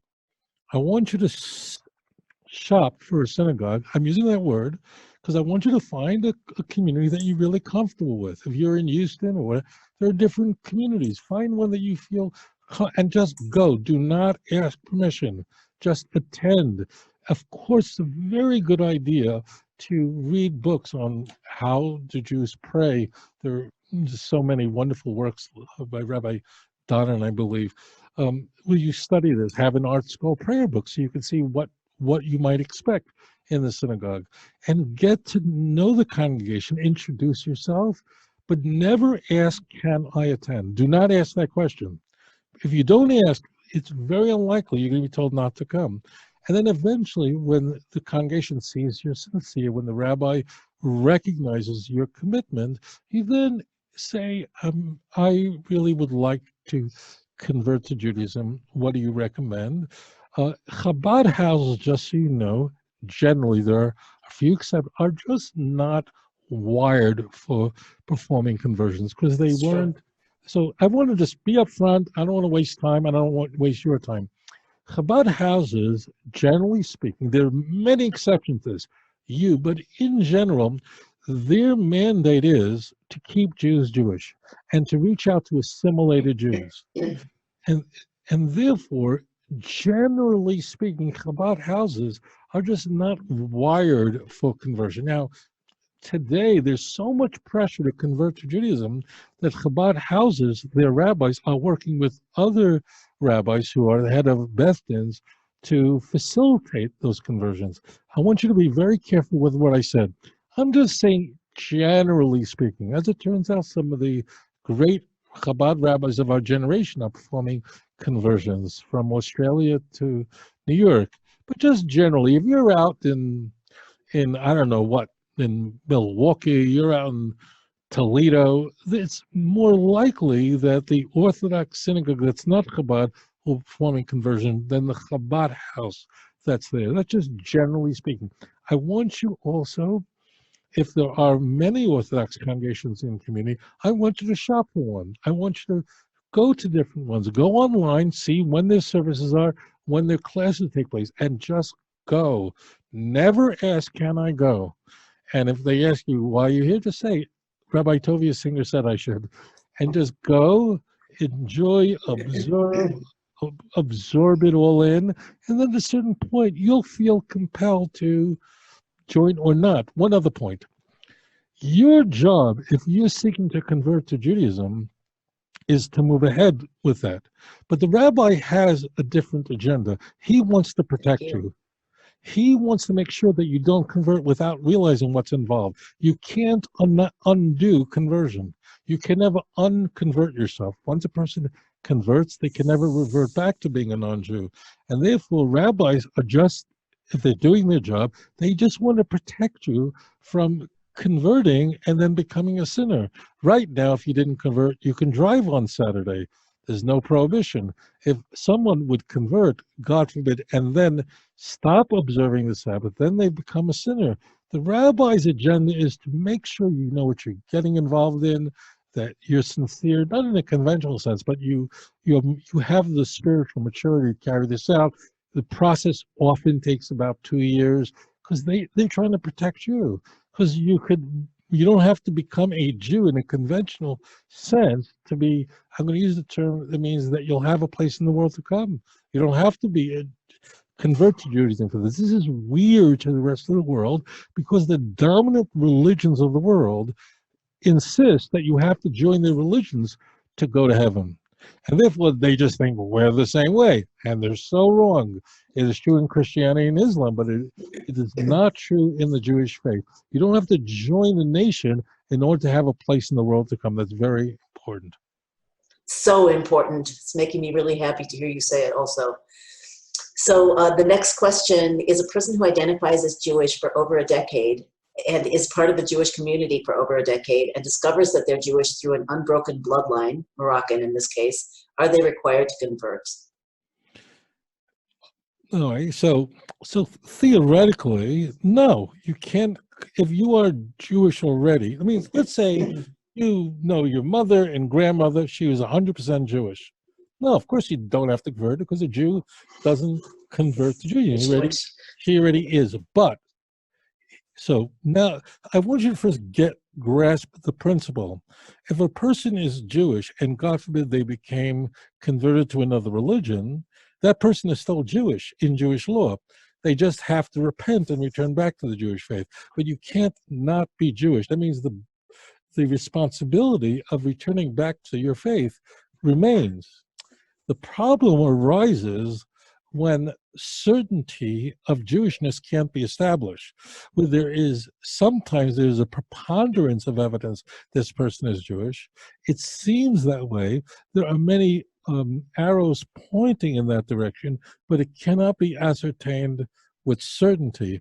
And in those cases, a rabbi would determine that a person should undergo a conversion because of a suffix, which means because of doubt. And that happens. The more generations that separate the person who is today thinks they're Jewish or believes they're Jewish, and their last Jewish ancestor, when it becomes when there are many generations, it's really hard to say with certainty that this person is Jewish. It's not impossible, but you would need very compelling evidence. Why? Because we're not sure you can join the club? Nonsense. Because we want to make sure that when your daughter marries a man, that she marries a Jewish boy, and we can know that with certainty. And everything that rabbi is doing, if they're a proper rabbi, is doing for your protection and for the protection of the integrity of the nation of Israel. No one's trying to hurt you. Now, are there rabbis and doctors who abuse the system? Of course there are. We're not discussing it. We're discussing what a rabbi should be doing, and the vast majority are doing. They're just trying to protect you, the nation of Israel, and they're going to examine the evidence. One other caveat: if the rabbi observes very compelling evidence that you are likely to be Jewish, so that would likely put you on the fast track for conversion. Listen carefully. And this may be too complicated for the audience, I don't know. I don't want my words to be misunderstood. If there is a preponderance of evidence that you're Jewish, but it's not 100%, so the rabbi is now in a quandary. Why? Because it seems like there's an overwhelming probability that you are Jewish, but it's not certain. But if you are Jewish, that means that you need to be keeping Shabbos, you need to be observing the mitzvahs as a Jew. So the rabbi then will move that process along, not super speed, but certainly will feel more compelled and to move that along quickly, because here we're dealing with someone who almost certainly is Jewish, but not certain. But if it's certain, if it could be shown that this person is clearly Jewish, of course there's no conversion involved. Just to clarify really quickly, in case we have people with no background who don't really know much about the Jewish religion in any way, can you just quickly clarify what the Jewish covenant or contract is as opposed to the Sheva mitzvahs? Yes. Just in general, so people know why it's such a big deal to convert, and why you have to be so careful. This is really crazy interesting. Crazy interesting. Crazy. I'm going to tell you something that's counterintuitive. So the 7 Noachide laws, which really are 7 categories, which amount to nearly 100 commandments, are all logical, are rational laws. And in a strange sense, we began this broadcast by saying that the Messianic age really is umbilically connected to the conversion of the non-Jews. Conversion in this sense means the non-Jews should embrace the God of Abraham, Isaac, and Jacob. As it turns out, the Jewish people are here to be a light to the nations and to draw the nations into that recognition. Now, if a person is Jewish, a descendant of Abraham, Isaac, and Jacob, there are many more mitzvot, commandments that they have. There are 613, but because we don't have a temple, roughly 280 of them apply right now, roughly, biblical scriptural commandments. The disparity isn't as much as people think. As it turns out, there's something very unique in being a Ben Noach or a Noachide, and it's so critical to the Messianic age. You see, in a person who's not Jewish, so for instance, a person who's not Jewish is commanded to be honest in business, to not steal, and so on. A person can simply say, the reason I don't steal, or I'm honest in business, pay my employees on time, is because it makes sense to me, because it's rational to me. I just wouldn't do it. God has nothing to do with it. A person can say it.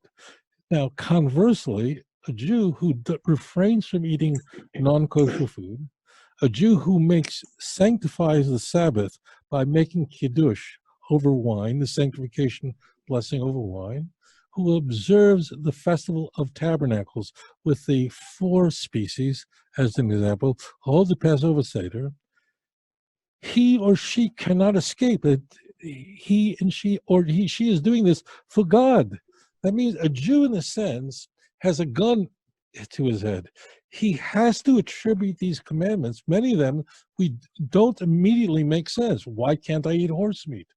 It only can be attributed to Leviticus chapter 11, where we find the commandments of clean and unclean animals.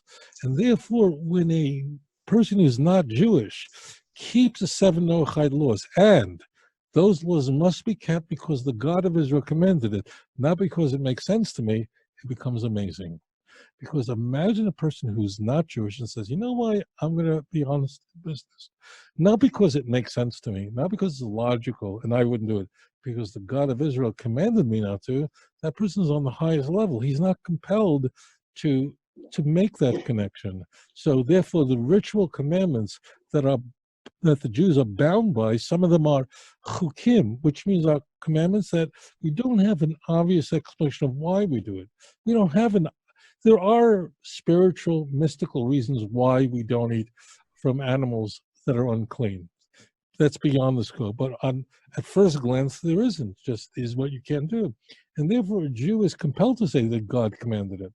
But a non-Jew doesn't. Therefore, the conversion, that means the coming of the nations of the world to recognize that there's one God, created the heavens and the earth, that is messianic, because now they're embracing God when they don't have to. They're not intellectually compelled to. So profound. Here's a heartsick question, an emotional question, which is really important also. I'm sure many people have a similar. So a listener is asking, will God forgive a Noahide for an intentional sin? What can I do?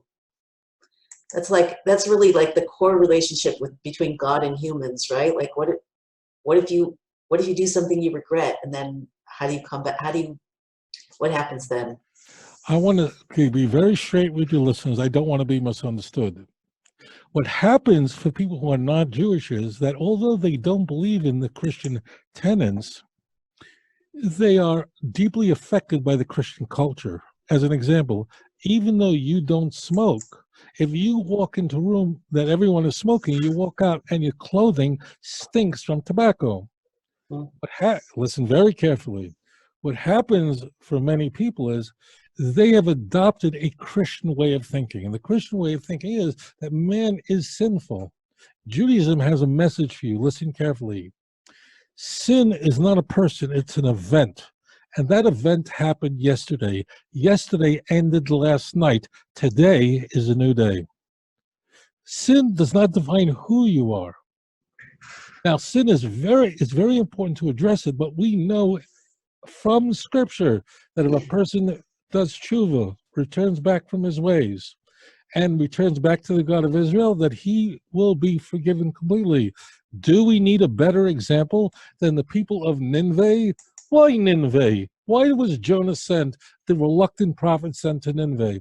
Why Nineveh? Why not somewhere else? Because Nineveh was the capital of Assyria. It was Las Vegas. It was the most sinful place.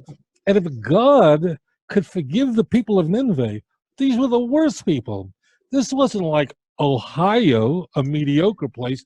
This place was off the charts.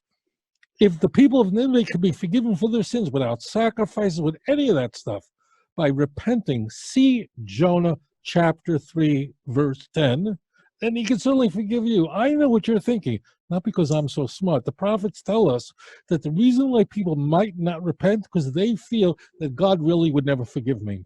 There are things I did that my husband doesn't know, and if he would find out, he would throw me out of the house. There are men watching this show right now who you're saying deep in your heart of hearts, I believe in God, but I think that I did things in the past that are so stupid that if anybody would know, they would never talk to you. Now, the problem, the quandary is, God knows everything. He is definitely done with me. Rabbi Singer, God is never going to forgive me. And the prophets address it, and this is your big mistake. And you see Isaiah 55. God will forgive you. Do not impose your ideas onto God. Listen very carefully. Christianity is man's effort to create God in his image. Judaism is God's successful effort of creating man in his image. I'll say that again. Christianity is man's effort to create God in his image. And Judaism is God's creation of man in his image. You are created in the image of God. I don't know who you are.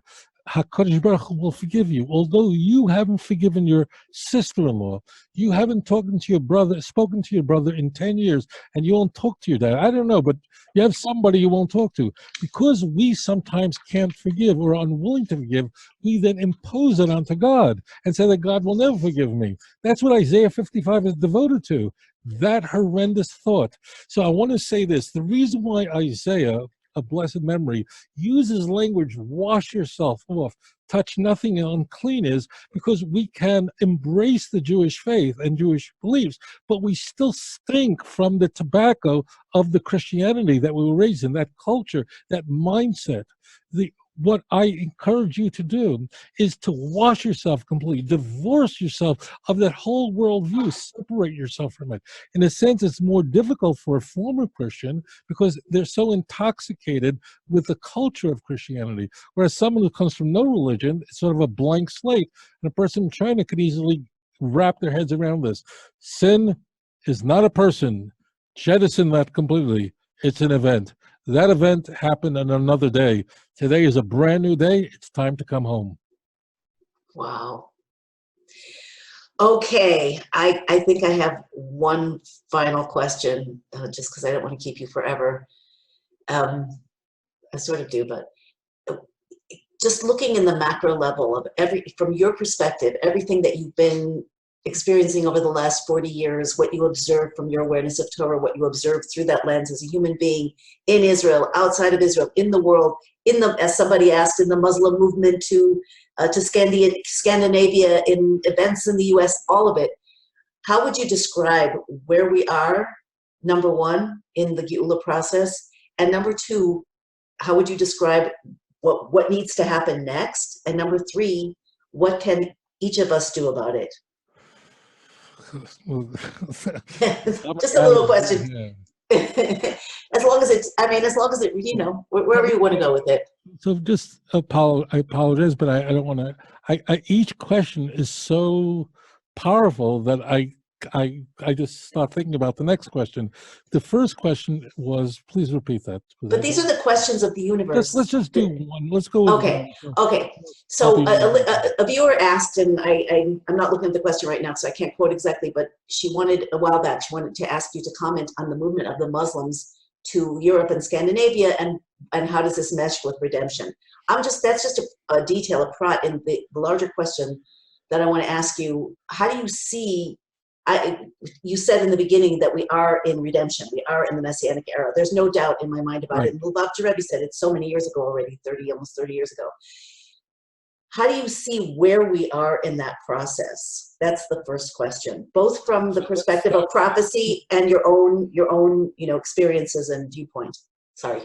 It is happening now. That means now the question is, where are we? So what I'd like to do is I'd like to use an example from the Exodus, because that's what we're familiar with. So imagine the 10 plagues occurred over the course of nearly a year, about 11 months from beginning to end. Now, let's say we're in plague number 7. That would be hail. We're there. We're somewhere in that redemptive process. I chose the 7th plague because that was the plague where it became clear to the Egyptians and Pharaoh that the God of the Jewish people is the true God, because ice and fire were incompatible in their worldview, and that's when they confessed. Just so people know, the hail was not just regular hail like we know it. It was, right. It was ice and fire together. Ice and fire together. In the ancient world, those two things, understandably, completely incompatible. In the ancient world, they didn't understand that everything is carbon. They didn't understand that hydrogen was, they didn't understand any of that stuff. So to them, logically, fire is very different than ice is. What could be more different? But we now know that it's all the same stuff. It's just atoms and substances that are just constructed differently. We know that hydrogen, the most common, and we have carbon and silicon. So all this we know. The key is that we're right there. we are. I don't know, because believe it or not, I have no access to information that you don't have. Everything I'm describing is right in the Tanakh.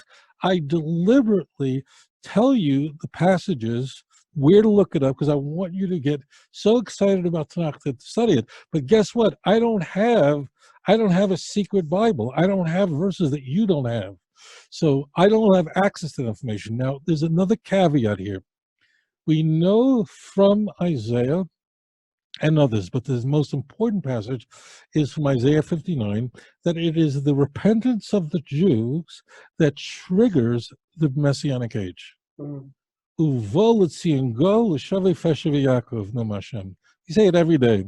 That is, that it is the return of the Jews to God, the repentance of Jacob, that triggers the coming of the Redeemer. The Redeemer will come to those who repent. Therefore, the Jews must repent. This is the reason why it is forbidden to say it has to have that this is the year of the redemption, based on a calculation of numbers.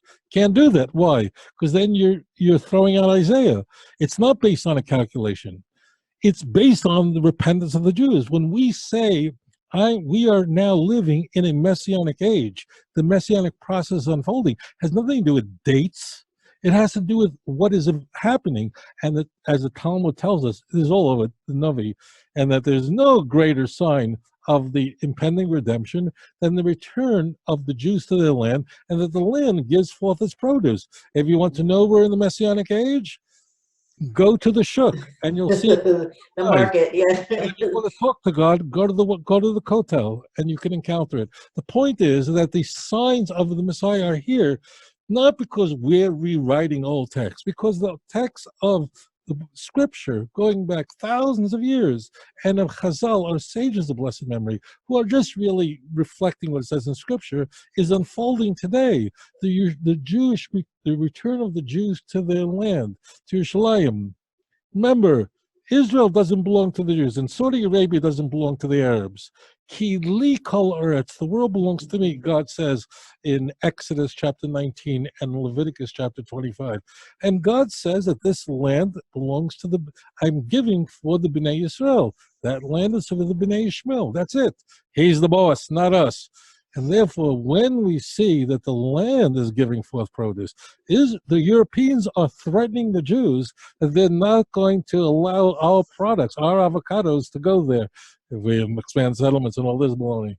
When did that happen in history, that we're worried in Israel that in Europe they won't accept our food? We never had any. That means all of our exile, the land was barren. This land, think of it this way, this land is only compatible with the Bnei Israel, only makes babies with the children of Israel. It just won't conceive for anyone else. It won't produce for anyone else. Read Mark Twain's description of his visit to the land of Israel. There was nothing there. Why? Because the Jews they were Jews in the 19th century, but very few. Now the land is giving forth its produce because it's becoming pregnant for the children of Israel. These are the great signs that we observe, and all the other ones that we are witnessing today in our time. May we merit to see the coming of the true Messiah very quickly in our time. Amen. Yeah, there was a drought. When you think about it, there was a drought for 1900 years or so, and now this winter we've had rain. Like, it just keeps coming down. This winter, umbrellas went up and down you. I think that the Sea of Galilee, how far did it go up? I haven't checked it. Almost 2 meters. Almost 2 meters. Almost 2 meters. Let's think about why. Can we unpack one real reason for that? Go for it. Why is it that you said it perfectly? This land was barren, would not make babies for any inhabitants that would be here. Now, people were here, means nations came here, but the food had to come in from other places, from other parts of the Levant, and so on. Why? Why that? Why is it that the land did not produce babies for any other nations? Conversely, so you get this point, the United States, America, is a very, not all of it, but is a very fertile land, very blessed. But the land in America does not care if you're red, black, white, yellow. Whoever puts a seed in is going to get growth. Doesn't make a difference who you are, what nation. The reason is very simple. The Almighty did not want that any other nation would attach their national identity to Eretz Yisrael, to the land of Israel. And therefore, if the land is barren and it's all rocks and it doesn't give forth its fruits, then no people can establish their national identity here. So that was God. God always uses a natural method. How do you ensure that from the year 70 until 1948 that no other nation would attach their national identity to this land? Just make sure that the land doesn't give forth its fruit. Then you can't settle the land. You can occupy the land. You can have a food brought in, but that's very expensive. It's not sustainable. And therefore, this is so amazing. If you get what I'm saying now, you'll mamish do tshuva this second. Your mamish just kiss Hashem with all your heart. Repent, tshuva. Return. Return. Nothing is just arbitrary. Land doesn't give forth fruit, blah, blah, blah. The reason is that the Almighty did not, certainly the Jewish people were expelled from the land. One day the Jews would return. You see it openly in one of the harshest chapters in the Torah, Leviticus 26. That's how it ends. The Jews will return. But what do you do to make sure that no one else attaches their national identity to this land? Just make sure that the land is very inhospitable to foreigners. The nations of the world had very, very good reason to try to establish a national identity here. Why? Because Israel is, the Eretz Yisrael, this part is the crossroad from Europe, Asia, and Africa. This is a really important place. It's really important religiously.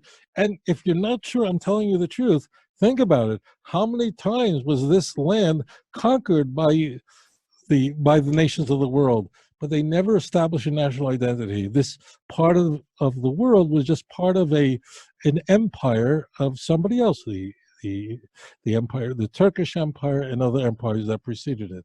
Why did that happen? By making sure that the land doesn't give forth its fruit, you can ensure that no one can establish the national identity. HaKadosh Baruch Hu, the Almighty, uses nature in order to facilitate His plan, and we need to recognize that today. Okay, which speaks right into the second part of my last question, of my three-part, which is, I'm just asking from your opinion. You've been in this business for, as you say, 40 years. You moved all around America, Indonesia, Israel. You've worked with so many people from so many different backgrounds. You've had your eyes on the prophecies and obviously on what's happening in the world, that it's fulfilling those.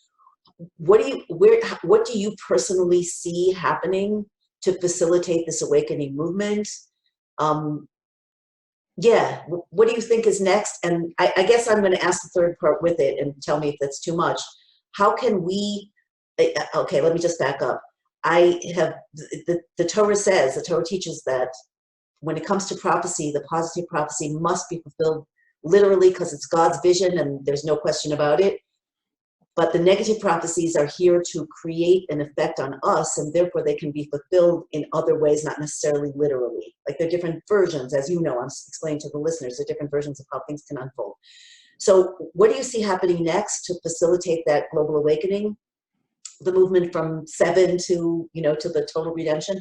And what do you think we as listeners, as participants, Jews and non-Jews, can do to facilitate the unfolding of that in the smoothest, most uplifting, blessed ways? Listen very carefully, you, the viewer. If I am about to offend you, please find it in your heart to forgive me. But we're not going to have an applesauce show where I'm just going to say things that everybody likes to hear. Listen carefully. The coming of the Messiah, the redemptive process, could only happen by the Jews doing their job. You have to understand that the Jews are, what are the Jews for? Why are we here? So we know it. We don't have to ask Rabbi Singer. We are told explicitly before the 10 Commandments are given. That means I'm referring to Exodus chapter 19. You are to be a mamleches kohanim v'goy kodesh. The purpose of the Jew is to be the kohanim, means the priests or the rabbis of the world. That's our role. The coming of the Messiah is triggered by the repentance of the Jews, nobody else. Now, Listen very carefully. If you tonight, I'm talking to the people who are Jewish, if you tonight, before you go to sleep, will say Kriya Shema, which means you will recite the Deuteronomy chapter 6, recite the passage, Hear, O Israel, the Lord is our God, the Lord is one. There is a woman in Bangkok, Thailand, that will start to do tshuva. This world is a place of darkness, and one candle, one light, could emit so much darkness. And the method is not the way the Christians run around with crusades and knocking on people's doors. It's counterintuitive, because if you want to sell encyclopedias and vacuum cleaners, you have to knock on people's doors. You've got to get in there. As it turns out, God's plan is different because he has an infinite mind and he runs the world, not us. When a Jew performs a mitzvah, it kindles a light. See Proverbs chapter 6, verse 13. Ki ner mitzvah Torah. The world is a place where there's tremendous darkness. Imagine a room that's utterly dark, where there's no light, there's no window. And imagine kindling just a single candle. How far can that light be seen? The whole room is filled with light. With the Bnei Yisrael perform the mitzvot of the Torah. When you walk down the street and you see that there's a man, he's hungry, he has eaten, and you feed that hungry mouth, you clothe the naked, you care for the weakest members of society, tzedakah, you perform a mitzvah, a man puts on tefillin in the morning, you should know that the light emerges from that. Conversely, if a Jew sins, it diminishes from that light. That's why, if I may take this one step further, that's why God uses anti-Semitism to get the Jews back on track. It sounds odd. If you notice, I have, that other nations suffer from natural disasters, of terrible earthquakes and all kinds of horrible tsunamis that really, that's not the way the Jewish people suffer. We suffer, by and large, we're suffering from the behavior of the non-Jewish world. That's others don't. Eskimos don't. They suffer from things, but not that.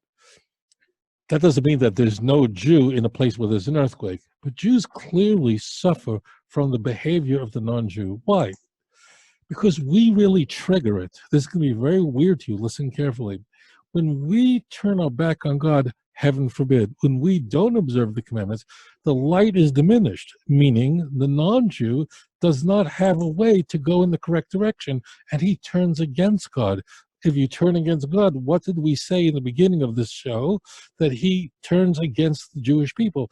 We trigger anti-Semitism, meaning if we're not bringing the light to the world by performing commandments, then the world, it as a result, turns against God and then turns against the Jewish people. So the way for the coming of the Messiah to be hastened is for the children of Israel to turn to the God of Abraham, Isaac, and Jacob and form the mitzvot. As a result, the nations of the world will go by your light. See Isaiah chapter 60, 61. It says that explicitly. The nations and the kings will go by your light. Arise and shine, for your light has come. Look, if you don't read Isaiah 61, you don't even know what love is. If you don't fall in love with the prophet Isaiah, you don't even know what Kedusha is like. These are such delicious, these are such holy passages that you really can become a new person. It's not, don't get drawn in by Isaiah's use of poetry. But this is not about Shakespeare. Isaiah's poetry is not a literary device, but rather it's just dense language. The prophets use this language because it is pregnant with so much information, whereas language which is more like, which are using standard prose, doesn't have that density. You read Isaiah 61, you'll fall apart. And there it is. The nations will go by your light. If somebody tells you something else, they're not following God's plan. Let me just say this another way. I'm not God's manager. I'm a salesman. Okay? Very clear. I'm not here to tell you the Tovia Singer religion. Who cares what I think? My opinion is of no interest to anyone. It shouldn't be. The question is, what does Tanakh, what did the prophet say? And all I'm doing is conveying that to you so that we should see the coming of the Mashiach, the true Mashiach, the final part of this redemptive process. And process that we are in very quickly in our time. Amen. I'll just share one thing, one thought on that from my own perspective. The Jews have, you can hear, if you're not Jewish, you can hear from Rabbi Singer how much is involved, like what a huge responsibility it is to, to be part of that contract or that covenant with God, and especially in the kind of circumstances that we've lived through for thousands of years now.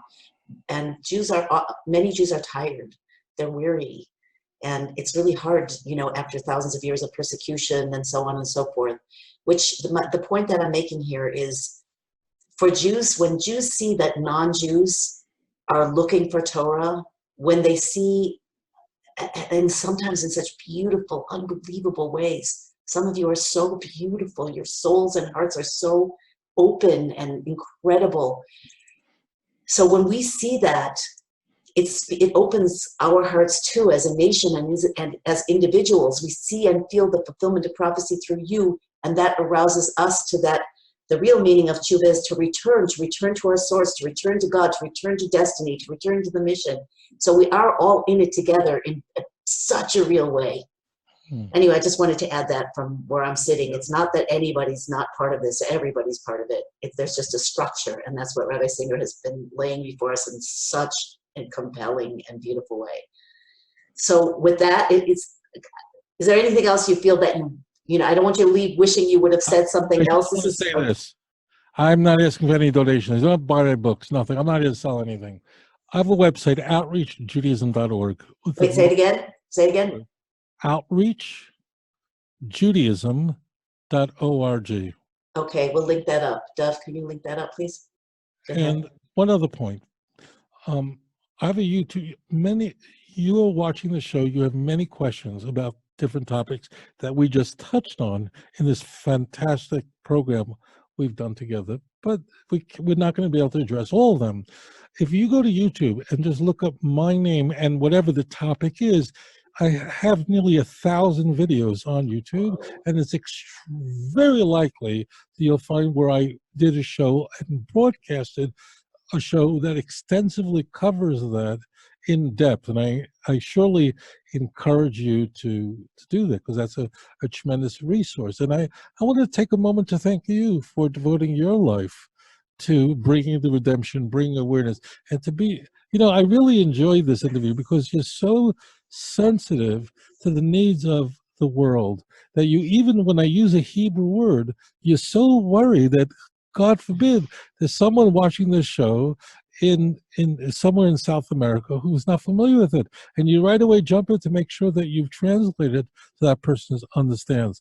And you should know, when you do that, it touches me so deeply, because it shows me the love that you have for every person, that they should understand Torah and to bring the redemption to bring quickly. And although others may not be able to say this to you, I want to thank you for devoting your life to making so much so possible and bringing the coming of the Messiah. Thank you so much, Tovia. Thank you so much. Back at you. And thank you to everyone who's listening live or watching live or by replay for being part of this godly, cosmic, global movement that hopefully will reach its culmination really soon. I don't have words to thank you. I really hope to be able to connect with you again in this way and in other possible special ways, and just blessings for everything that you do. It's just been amazing.